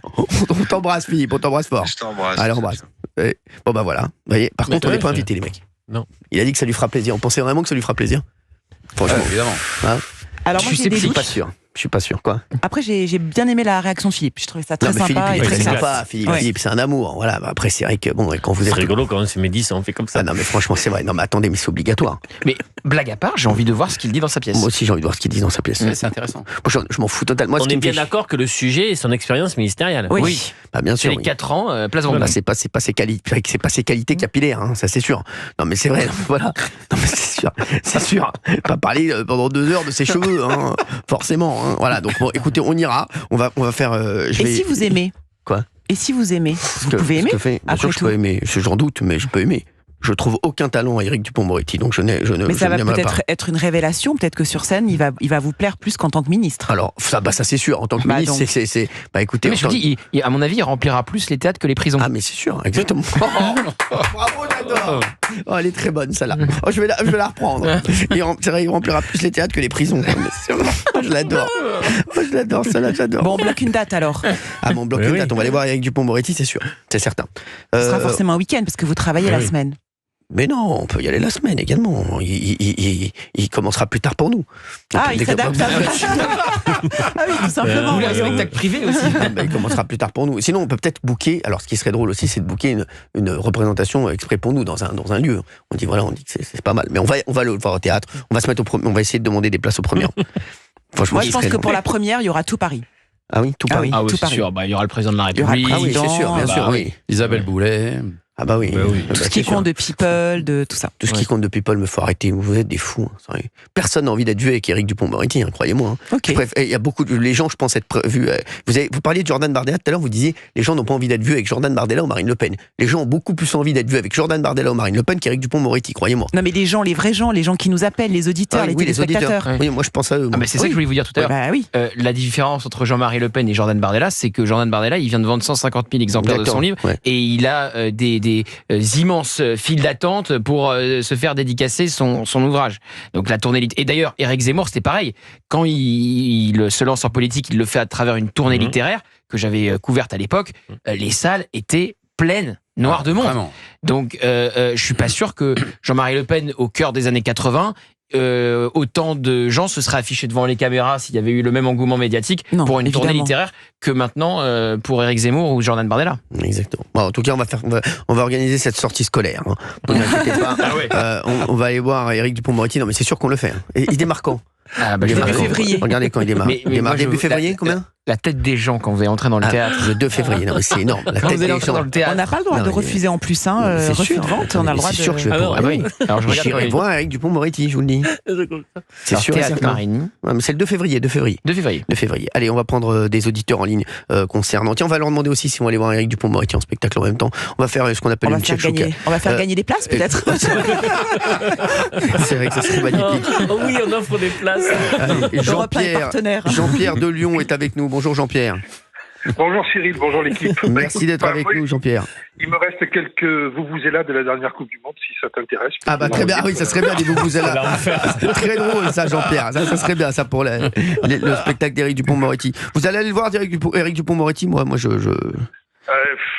sais pas, en fait j'ai peur d'avoir trop de fou rire. Comme avec l'âge, j'ai du mal à me retenir. Enfin voilà, j'ai pas envie d'y aller avec une couche, quoi. C'est drôle. C'est drôle. Avec une couche. Bah oui, parce qu'il va tellement se faire pipi dessus. Bah oui, c'est vrai. C'est vrai que, mais sans rigoler, comment on peut se dire Éric Dupond-Moretti va nous faire rire? Bah, c'est déjà complet, je regarde, je cherche des places. Ah ouais? C'est vrai. C'est complet. Ah ouais. Bah, par exemple, le samedi 8 février, c'est complet. On n'a pas un petit balcon.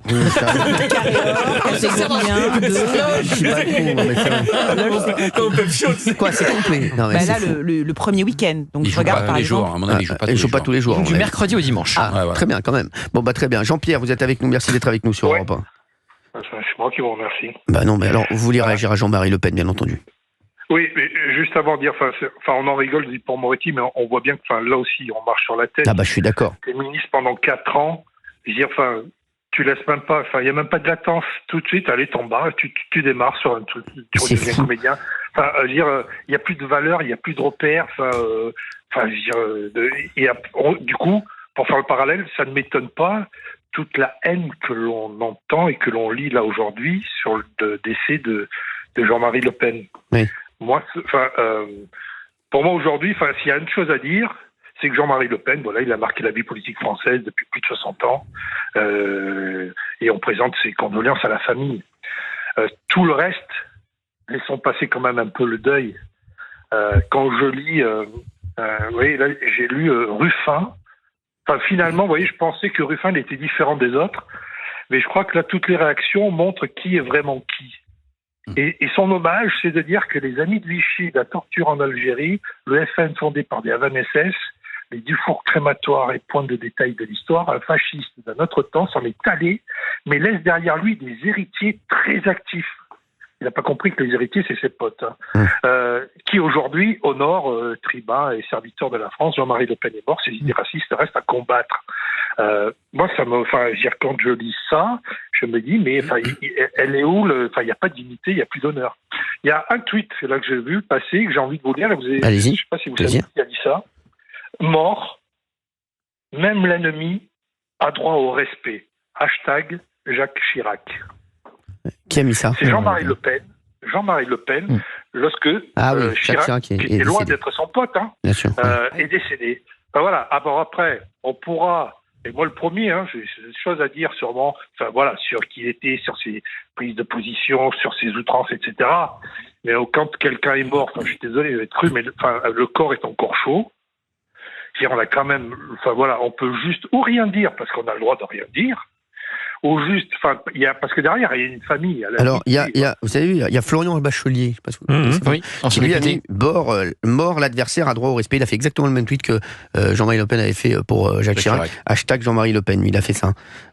Donc, oui, Jean-Pierre. Il y a les deux, en fait, Cyril. On peut avoir, bien sûr, des pensées pour la famille qui vivent le deuil. Mais on est en droit aussi, à l'heure des réseaux sociaux, des chaînes d'infos, de commenter le parcours de l'homme politique. On peut le faire. Le faire en des termes, bien évidemment, y compris en disant ce qu'on a dit avec Géraldine Gauthier sur un certain nombre de choses, rappeler le réel, l'analyser. Mais le temps de silence tel qu'il pouvait exister il y a quelques années n'existe plus. Voilà, ça n'existe plus depuis longtemps d'ailleurs. Et je rappelle que ce n'est pas des outrances, ce sont des condamnations. Oui. Bien sûr, ce sont des dérapages antisémites, il n'y a pas de doute. Mais quand on vous écoute, je suis désolé, il n'y a rien de... en effet, il y a une analyse qui est faite. Mais c'est ça, on n'est pas de... exactement. Il n'y a pas de pathos, il n'y a pas de vulgarité, il n'y a pas de haine factuelle. Voilà. Et quand j'entends là, que l'extrême gauche, oui, appelle à faire une magnifique. C'est passé dans notre pays pour que on en arrive là. Non, mais à faire la fête sur les Champs-Élysées. Pour célébrer la mort de quelqu'un. Mais ces gens-là, soit n'ont pas de famille, soit ils ont, soit il n'y a jamais eu de mort chez eux. Mais à un moment donné, soit ils n'ont pas de cerveau. C'est marrant votre expression sur qu'est-ce qui s'est passé dans notre pays. Souvent, je me dis par rapport à l'extrême gauche et par ce type d'initiative ce soir, il faudrait rembobiner. Qu'est-ce qui s'est passé pour savoir à quel moment c'est parti dans cette direction-là et avec qui. Parce que moi, je viens d'une gauche où bien sûr le débat et le combat politique a été souvent rugueux. Mais on n'aurait jamais fait ça. On n'aurait jamais proposé ça. Je sais pas. À partir de quand c'est parti comme ça? Excuse-moi, à partir de quand c'est parti comme ça? À partir de quand? Parce que j'ai connu Mélenchon en 2012. J'étais son co-directeur de campagne. Oui. C'était absolument pas cette ambiance-là. Ah non, mais on peut parler de... Alors déjà, c'est pas Jean-Luc Mélenchon qui est à l'origine de ces manifestations, tout de même, c'est des militants d'extrême gauche, il faut quand même le dire. Il n'est pas responsable de tous les maux de l'extrême gauche, même s'il en est un bon... il l'alimente bien. Jean-Luc Mélenchon, aujourd'hui, avant la mort de Jean-Marie Le Pen, tout le monde était en train de parler de son virage à 180 degrés.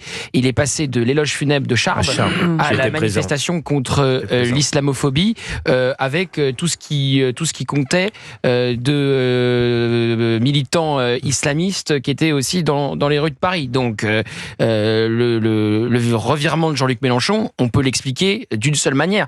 Ce revirement est un revirement électoraliste, c'est tout. Il veut draguer une population, pensant qu'elle va répondre en plus, et à mon avis, et là le vrai racisme, c'est de penser qu'il va capter tout un électorat. De une religion. Exactement. Un vote ethno-religieux. Voilà, exactement, en ayant des propos toujours plus outranciers. Donc Jean-Luc Mélenchon, si tu veux, la dérive, elle est visible, et effectivement, il était sans doute pas dans une forme d'outrance comme il l'est aujourd'hui, mais maintenant il a complètement épousé la stratégie même de Jean-Marie Le Pen à l'époque. À partir d'un constat ou d'une analyse qu'ils ont pu faire, on ne récupérera pas le vote ouvrier. Exactement. Il s'en moque. Il s'en moque. Non, mais en disant, on le récupérera. Non, mais il l'a dit, exactement. 01 80 20 39 21, vous nous appelez sur Europe 1. Jean-Pierre, merci d'être avec nous. Merci d'avoir été avec nous. Et c'était extrêmement intéressant. Merci, Jean-Pierre. Et je suis complètement d'accord. C'est complètement. Moi, j'ai adoré ce qu'a dit Jean-Pierre, quand même, sur Éric Dupond-Moretti, les mecs, quand même. Ça fait quoi? Ça fait combien de temps qu'il n'est plus ministre? 3 mois. Non, mais 3 mois, non, mais sans rigoler, les mecs, c'est quand même. Mais franchement, le niveau est extrêmement bas. Excusez-moi, je suis désolé. Je pense que ça, c'est partagé dans une majorité de la population. En 3 mois passés de la place Vendôme, du ministère de la Justice aux planches de théâtre et faire une sorte de one-man show, parce que c'est ça que c'est. Ouais, c'est un one-man show. J'ai tous les détails. Est-ce que vous avez votre carte bleue, Cyril? J'ai trouvé des places. Non, c'est vrai. Vous croyez vraiment que j'ai payé pour cette merde? Franchement, c'est pas le connaître à nous. Merci. Il faut un 3 fois sans frais. Mettez ça sur la radio, on y va pour aller voir ce qui se passe. En carré d'or. Oui. Alors, combien en carré d'or? 72 € la place. 72 €. Mais je vais y aller. Ça dure 1h45. J'aurais pas 7 balles. Je vais y aller. Merci. Non, mais je vais y aller, je vais vous raconter. Non, mais je vais y aller. N'inquiétez pas, s'il faut payer 72 €, ça fait un peu trop, là. Ça me fait chier, quand même. Merci, Jean-Pierre. On peut aller au paradis, on peut aller au dernier étage. Merci, Jean-Pierre, d'avoir été avec nous sur Europe 1. Oui, il faut aller haut. Il y a catégorie 3 ou catégorie 4, c'est moins cher, c'est 19 €, mais il y a marqué visibilité réduite ou sans visibilité. En fait, vous n'avez que la voix. Et il y a un tarif enfant. C'est vrai, pour Fabien Leclerc, on a un tarif enfant. Tarif réduit. C'est très drôle. On a le petit avec nous. Non, mais il faut qu'on prenne. Non, on va prendre des places. C'est quoi, carré d'or, 72 balles? Oui, c'est le plus cher. C'est correct en carré d'or. Le carré d'or, ouais. Ah ouais, c'est correct. Sinon, il y a catégorie 1, c'est 60 €. Ah ouais. Et il fait quoi, 1h15 sur scène? 1h45. À 1h45. C'est long. C'est assez long, putain. Il faut raconter 4 ans. 1h45. J'ai dit oui. Quoi, vous l'avez fait? J'ai dit oui. Le nom de son spectacle. J'ai dit oui. Ah, je croyais. Je croyais que vous avez dit oui. Ah bah, pour prendre les places. Non, mais Éric Dupond-Moretti, c'est quand même une purge. Excusez-moi, hein, franchement, me taper 1h45 d'Éric Dupond-Moretti, pouah. Sans pouvoir parler, c'est ça le pire. Sans pouvoir parler, en plus payer 72 €. Pouah. Ah, les gars, franchement, je démarre mal 2025. Hein. Non, mais Jean-Pierre, merci d'avoir été avec nous. Sans pouvoir Bonne fin d'émission. Merci Jean-Pierre. Ah non, moi je ne mets pas 72 € là-dedans. Vous n'êtes pas prêt encore? Je suis désolé, je ne suis pas prêt pour mettre 72 €. On risque d'être accueilli froidement en plus. Ah bah là, plus que froidement là. Là, s'il nous voit, s'il vous voit surtout, il nous exfiltre? Non, mais il fait un il happening. peut pas. Ah bah non, je suis même pas sûr qu'il fasse un happening. Non, je sais pas que non. Il le joue. Il le joue. Pour ça, il faut y aller. Franchement, c'est quand même un ancien avocat qui était capable de... C'est un Et il peut tribun. pas répondre. Ouais, c'est ça. Non, mais il fait pas. Il alors c'est mal insulte pas. me connaître. Moi, je l'insulte. C'est ça le problème. Je peux te dire. C'est pas Éric Dupond-Moretti le plus dangereux dans ces cas-là. Une bonne soirée, certainement. Exactement. Allez, on se retrouve dans un instant sur Europe 1. Public serait ravi. 01 80 20 39 21, appelez-nous sur Europe 1. On est en direct, bien entendu, avec toute l'équipe. Gauthier Lebray, D'Artigol, et là, Le Coeuvre est là, et Géraldine Maillet. On parle de Jean-Marie Le Pen, bien entendu, qui nous a quittés aujourd'hui. Et c'est vrai qu'on parle des réactions sur Jean-Marie Le Pen qui sont, c'est assez bizarre de devoir réagir sur la mort d'une personnalité comme Jean-Marie Le Pen. C'est toujours un peu délicat. C'est vrai que c'est le cauchemar, j'ai envie de dire, de beaucoup d'éditorialistes et de journalistes, Gauthier Lebray. Je me souviens très bien, avant sa mort, tout le monde se disait, il y a même une consoeur journaliste qui m'a envoyé aujourd'hui, je suis très heureux de pas travailler, heureuse de pas travailler et de pas devoir commenter sa mort, parce que c'est compliqué, c'est évidemment une carrière politique sur plusieurs décennies, incontournable, un second tour à une présidentielle, des dérapages qui sont au-delà des dérapages, des propos antisémites, des condamnations pour antisémitisme, ces terribles propos évidemment sur les chambres à gaz qui sera un détail de l'histoire, et en même temps un homme qui a sans doute fait certains constats avant tout le monde et a été visionnaire sur ce qui allait se passer aujourd'hui en France, sur les phénomènes par exemple sécuritaires, migratoires, sur la montée de l'islamisme.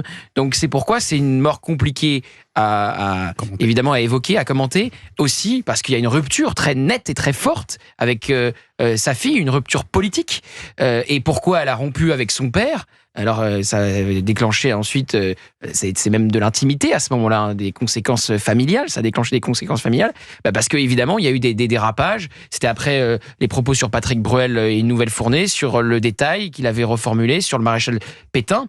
Donc voilà, c'est une vie, en fait c'est une histoire française très compliquée et très contrastée, avec des zones vraiment d'ombre. Gauthier, vous parlez de sa fille, mais qu'en est-il de sa petite fille, de sa relation avec Marion Maréchal?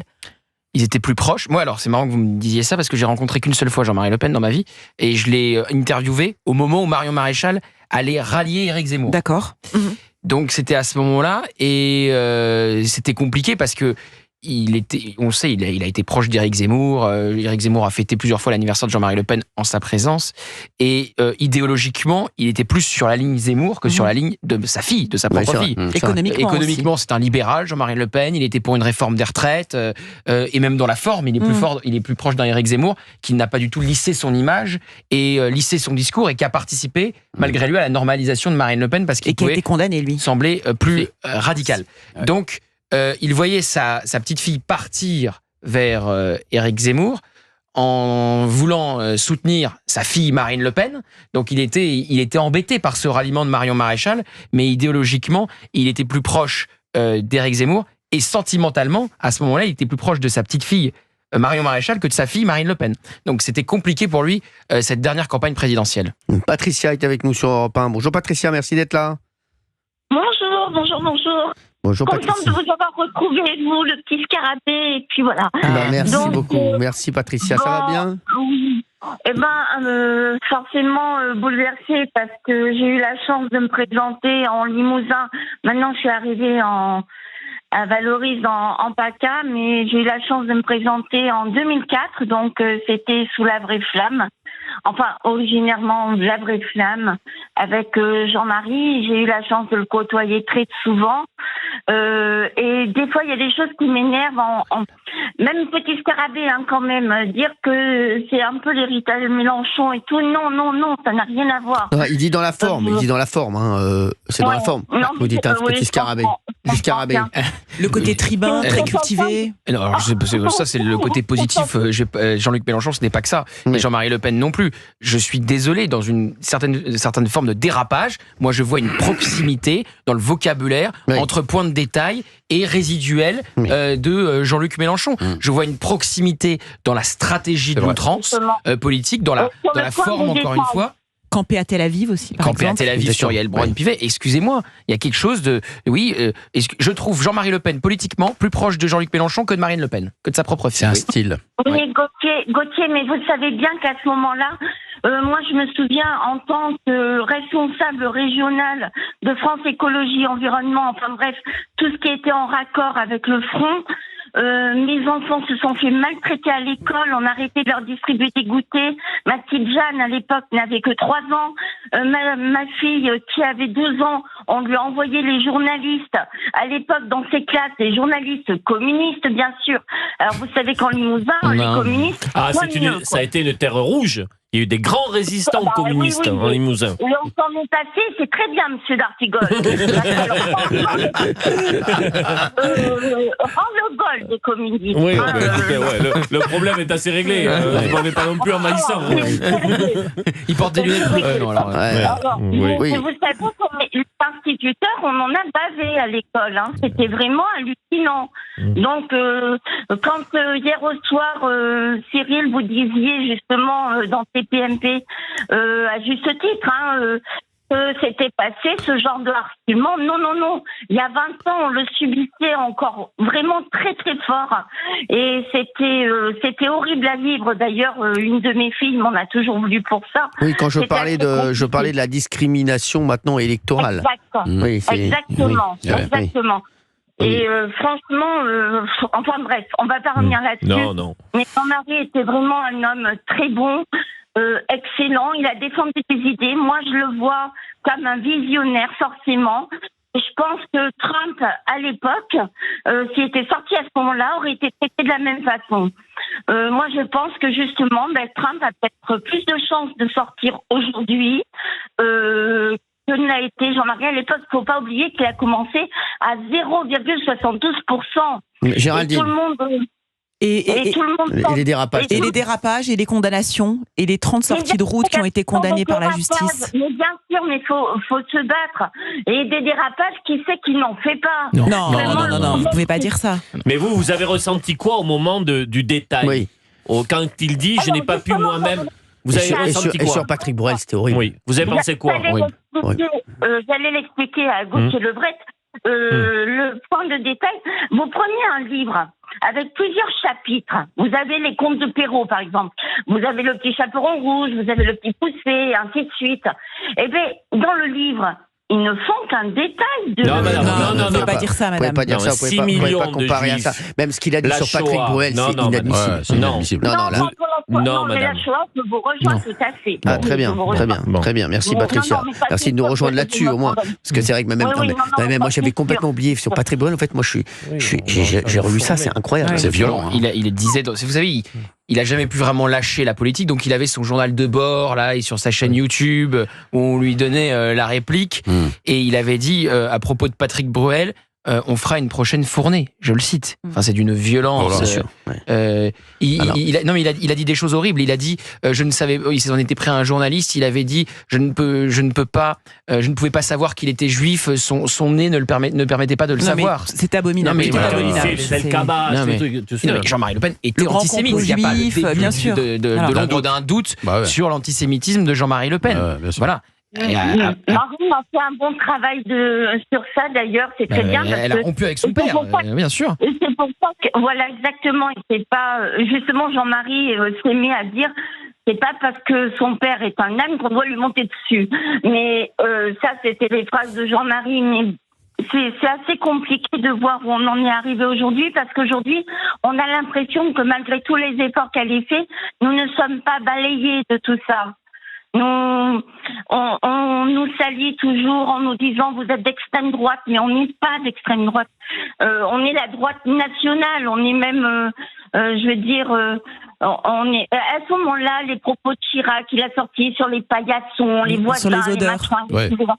Les odeurs, exactement, Géraldine. Il était pire. Il était pire aussi. Donc, et Mitterrand a mis avec Bousquet. Pas pire, il n'était pas pire. On peut dire que Jacques Chirac était pire que Jean-Marie Le Pen en termes de dérapage. C'est pas vrai. Non, Pas pire. Pas de casier judiciaire de Jean-Marie Le Pen. Oui, Gauthier. Ce que je veux dire, c'est que je pense que les adversaires politiques, si Jean-Marie était passé, il avait déjà préparé un gouvernement, donc il n'était pas fictif, ce gouvernement. D'ailleurs, il était retranscrit sur un livre qu'on peut voir. Mais je veux dire, il bien aimé connaître le casting. C'était pas n'importe qui. Il y avait Thibaut de la Tocquenée, il y avait Bruno Gollnisch, il y avait... Comment ? Olindre, sûrement. Non. Ah non. Il y avait quand même beaucoup. Il y avait Fernand Le Rachinet, un grand imprimeur qui est en Bretagne. En fait, il était quand même très très bien entouré. Moi, j'aimais beaucoup cette culture historique qu'il y avait. D'Artigol, qu'est-ce que vous en pensez là de cette équipe ? Le cabinet Fontan, non, je vois à peu près les pédigrés. On l'a échappé. Non, je ne confierai pas l'appareil d'État. Vous, avec Bayrou, l'autre jour, c'était pas mieux. Comment ? Vous y croyez déjà, et puis c'était fichu en fait. Qui ? Pour Bayrou, c'est pas comment on prononce. Il l'a vu trop tôt, il l'a vu une semaine trop tôt, mais il a fini par y arriver. C'est une solidarité bernaise. Patricia, qu'est-ce que vous pensez de François Bayrou et Olivier d'Artigol, le duo ? Le duo. Alors, écoute, ils peuvent aller manger ensemble, ça ne me gêne pas du tout, du moment qu'ils ne sont pas à ma table. Enfin. Moi, je partagerais bien nos garbures avec vous. Sans aucune difficulté. Pas moi. Mais vous voyez, c'est la différence entre vous et moi. Vous savez que j'ai énormément de copains qui ne partagent absolument pas mes idées politiques. Et j'ai toujours plaisir à les retrouver. T'es une exception, Olivier, parce que globalement, aujourd'hui, la gauche est beaucoup plus sectaire que la droite. Pas chez les communistes. Tu peux aller déjeuner, je pense, avec Fabien Roussel, avec Léon Desfontaines, qui vient ici. Mais d'ailleurs, à gauche, dès qu'on ne pense pas pareil qu'eux, on est éliminé, d'emblée. On est des racistes, on est tout ce qu'on voudra, exactement. Mais par contre, oui, je crois qu'il faut arrêter d'être de mauvaise foi. Je fais des efforts au quotidien, vous savez, sur ça. Mais oui, d'après Brigitte Millot, vous êtes atteint d'une maladie, vous savez, des gens qui ne finissent pas de parler, mais qui croient avoir la réponse. Et en fait, au bout du compte, vous vous rendez compte que vous répondez à une autre question. Ce qui est fou au niveau de l'accélération de l'histoire, c'est qu'effectivement, la grande marche contre l'antisémitisme, où il y avait Marine Le Pen et Jordan Bardella qui marchaient main dans la main, ça aurait été inimaginable pour... Impossible. Mais alors qu'aujourd'hui, je pense que beaucoup de Français de confession juive votent et se sentent bien plus défendus par Marine Le Pen que par n'importe quel autre parti politique. La différence, elle est juste simple. Au bout d'un moment, il ne faut pas tourner autour du pot. Jean-Marie Le Pen était antisémite, Marine Le Pen n'est pas antisémite. Absolument. Et même... et aujourd'hui, une défenseur de la communauté juive en France face à la France insoumise. C'est aussi simple que ça. Mais pas par clientélisme, contrairement à l'autre côté. Oui, bien sûr. Vous savez, la communauté juive, c'est 1% de la population française. Exactement. Ça a encore été rappelé hier par Bruno Retailleau, mais c'est plus de 50% des agressions en raison d'une appartenance à une communauté religieuse. Il faut le marteler. Voilà. Donc effectivement, il n'y a aucun intérêt électoral là-dedans. C'est pas du tout le même problème que la France insoumise. Voilà. Exactement. Merci Gauthier Lebret. Ce qu'il faut savoir aussi, c'est que Jean-Marie était entouré de personnes de la communauté juive. Sa femme allait souvent justement avec Farid Smaï et Jean-Michel Dubois, président du tribunal de commerce à Paris, en Irak, pour défendre SOS Enfants d'Irak. Moi-même, je me suis mise à leur côté, parce qu'il y a beaucoup de choses qu'on n'a pas voulu dire pour garder cette mauvaise image. Et ça, moi, je l'ai toujours mal vécu, parce qu'on voulait nous faire passer pour des imbéciles, et des racistes d'ailleurs, ce qu'on n'est pas. Moi, je sais que j'ai défendu l'autre jour, mais pour le plaisir, enfin l'autre jour, ça remonte à 2 ans, une famille du Cap-Vert au tribunal de Grasse, parce qu'on s'est moqué d'eux, qu'on s'est servi d'eux. Mais vous voyez, personne ne croirait si je disais, moi, je représente le Front National ou le Rassemblement National. Donc, il faut remettre quand même les choses bien dans leur contexte et puis surtout arrêter d'avoir des préjugés. Non mais madame, les préjugés, le contexte, c'est pas les condamnations, ça passe pas. Voilà, c'est pas. Mais les condamnations, écoutez, quand vous voyez qu'il y a des gens qui sont relâchés, des OQTF qui sont même pas renvoyés dans leur pays, vous parlez de quoi comme justice en France? Il n'y a pas de justice en France, Géraldine. Mais c'est pas parce qu'on est faible avec les OQTF qu'on doit être faible avec les sorties antisémites, racistes, xénophobes, négationnistes, révisionnistes. Les violeurs d'enfants, les violeurs, vous pensez que c'est des gens faibles? Mais j'ai pas dit qu'il fallait libérer les violeurs. Je dis juste qu'il faut être très ferme aussi avec le négationnisme, le racisme, l'antisémitisme ou l'homophobie ou des choses comme ça. Je pense que la seule chose... Ce sont des délits, pas des opinions. Je travaille dans un seul journal à Paris. Vous inquiétez pas, le négationnisme... ils sont enfermés plus que ceux qui mériteraient, qui ont tué des gens. Mais on a compris. Il y en a qui sont encore en prison, il y en a qui sont... vous inquiétez pas, ça c'est des choses qui ne sont pas loupées. Et justement, les Dupond-Moretti, là, ce genre de balourd, c'est des gens qui sauvent des gens qui n'ont rien à voir. Quand vous voyez... Bon, là, je dévie totalement. Mais merci, Patricia. Merci, Patricia. On vous fait des bisous, Patricia. Et ça serait quitté parce que quand on voit que Jacques Lang se promène encore dans les rues, eh ben zut. Merci, Patricia. Vous nous rappellerez de toute façon sur d'autres sujets. Hein. Oui. Merci Patricia d'avoir été avec nous sur Europe 1. Merci. Elle a plein de sujets. Si vous voulez voir ce qui m'est arrivé, Marine parle de moi dans son livre à contre-flot, de la page 52 à 56, pour dire ce qui est arrivé à mes enfants au collège et en école maternelle. Merci, merci. On va regarder ça. Merci Patricia. Moi, je vous fais de gros bisous. Je vous souhaite une bonne soirée, Patricia. Merci Patricia, je vous embrasse. Merci Patricia. Bonne soirée. Merci Patricia, merci d'avoir été avec nous, merci beaucoup. On a Patrick qui est avec nous, Patrick de Bretagne. Bonjour Patrick. Oui, bonjour Cyril. Merci d'être avec nous Patrick de Bretagne. On réagit. Bonsoir. On réagit bien entendu. Bonsoir à tous. C'est un plaisir et un grand honneur. Nous aussi, nous je présente mes vœux à toute l'équipe. Nous aussi. Bonne année. Nous aussi, bonne année à vous Patrick. Bonne année. Patrick. Même avec ceux pour lesquels je suis pas tout à fait d'accord des fois. Hein. Ah bah alors, donc Patrick, j'ai l'impression que vous présentez... Gauthier est sensible à votre pensée. Patrick, j'ai l'impression que vous présentez surtout vos vœux à Gauthier et moi. Merci Patrick. Je ne fais pas de discrimination, monsieur. Merci Patrick. Et puis moi j'ai rien à gagner, moi. Ah bah oui. Nous non plus. Tirer les pompes comme ça. Bah oui, vous n'avez rien à gagner. Rien à gagner, exactement. Merci en tout cas. Merci d'être avec nous. Alors Patrick, on réagit à la disparition de Jean-Marie Le Pen.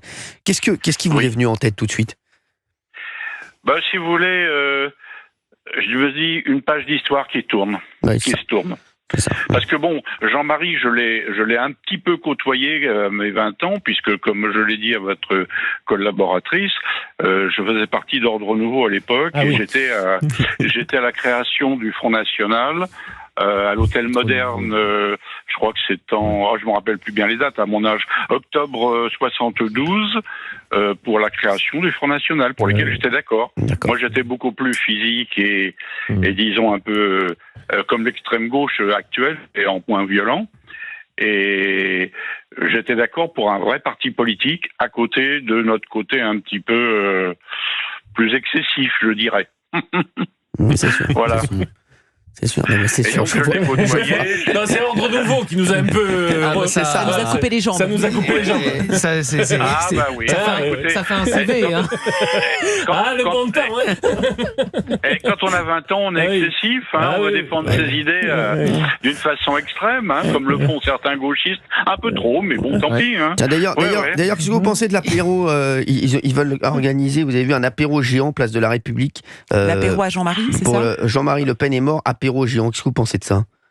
Mais écoutez, je trouve ça d'un ridicule, mais ça prouve bien l'état d'esprit de ces gens qui vraiment sont inintéressants au possible. Ils sont même décevants. Moi, j'ai côtoyé et je me suis confronté avec des communistes, avec des gens de gauche, mais au moins on avait des relations et puis c'est tout.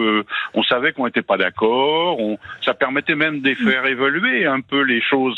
Parce que les raisonnements, on raisonnait les uns contre les autres. On a pu avoir des soirées électorales où on allait afficher, où ça se passait toujours très bien. Exactement. Oui. Il fallait juste repasser un petit peu. Il fallait juste repasser un peu après pour recoller les affiches. Ouais, moi, je mettais du verre pilé dans la colle. Comme ça permet de pas quand quelqu'un veut vous accrocher, vous a déchiré votre affiche, il laisse les doigts. Oui. Ah ouais, pas mal. Ou alors les lames de rasoir dans les coins de l'affiche. Ah, c'était le bon temps. Olivier, après tu dis que tu es un non violent. Olivier D'Artigol, il est déchaîné. Il a un passé. On défendait, on n'attaquait pas. Patrick, merci en tout cas. Et donc j'ai dîné plusieurs fois avec Jean-Marie après la fin de réunion, justement, avant que on se sépare un peu du Front National, parce que je les trouvais peut-être un peu trop bourgeois. Mou du genou. Et puis nous on était mou du genou. Oui, aussi. J'ai dîné là-bas au bivouac du Grognard, qui était tenu par Roger Olindre. Une belle maison. Belle maison. Avec une petite formule à 8,90 avec la tiramisu. C'était des caves voûtées, et puis et il faisait passer qu'il y avait une salle qui faisait du théâtre. On sent une légère nostalgie dans votre voix. Ah bah oui, parce que c'était le bon temps, parce que mais ce qui ne nous a pas empêché non plus de lutter contre l'immigration sauvage. Ah oui. J'étais au Palais des Sports. Vous n'avez pas encore parlé de l'Algérie française. Ouais, c'est vrai. Le 9 mars 1971, j'étais au Palais des Sports, moi. Mais à l'extérieur, pour empêcher l'accès à la horde gauchiste qui voulait nous rentrer à l'intérieur. Oui, vous avez quelques faits d'armes. Mais qu'est-ce qu'il a? D'Artigol, il est déchaîné. D'Artigol, il est déchaîné. Mais je vous dis, moi, ce qui s'est passé dans la vie d'Olivier d'Artigol. François Bayrou est devenu Premier ministre. Il est devenu fou depuis ce jour-là. Non, mais il est devenu fou d'Artigol. Juste, Patrick, j'aimerais vous poser une dernière question. Est-ce que vous allez aller voir Éric Dupond-Moretti en spectacle? Bah écoutez, j'aurais bien voulu y aller, mais maintenant que je suis en province relativement à l'abri, je n'ai pas d'une part ni mon passeport ni mon visa pour aller à Paris, et d'autre part, c'est pas l'époque des tomates. Alors il fera une tournée. Mais il va se déplacer en province. Ah bah, mais nous, quand il sera en province, on se déplacera à Paris. Merci. Ok. Je vous embrasse fort, Patrick. Merci d'avoir été avec nous. Merci. Merci à vous. Merci, Patrick. Et continuez, surtout n'arrêtez pas. On est là. Voilà, longue vie à Europe 1 et à vous aussi, et même sur votre chaîne privée, merci beaucoup, privée ou autre. On sait même plus. Salut, Patrick. Merci. Merci beaucoup. Merci. Allez, écoutez les gars, c'est déjà la fin de l'émission. Jean-Marie Le Pen aurait dit, ça me rappelle le bon temps. Vous n'avez pas raconté quand vous l'avez rencontré. On sera là demain. On sera là demain. Alors demain, on fait les deux rencontres. On fait la rencontre. L'interview plutôt Jean-Marie Le Pen, Cyril Hanouna. Et l'avion. Et la vraie rencontre d'Artigol Bayrou. Et on aura des infos people ou pas? Bien sûr qu'on aura des infos. C'est vrai qu'on n'en a pas eu aujourd'hui. Mais il a donné son anecdote sur Jean-Marie Le Pen, il ne peut pas tout faire non plus. C'est vrai, pardon. Il aura ça serait du surmenage. Il aura des choses ce soir, puis il a des photos à faire. Il serait près du burn-out. Allez, on vous fait de gros bisous, on sera de retour demain à 16h sur Europe 1. Et pour l'instant, c'est Laurence Ferrari sur CNews et Europe 1 d'ailleurs avec Punchline. Salut à tous, merci d'avoir été là.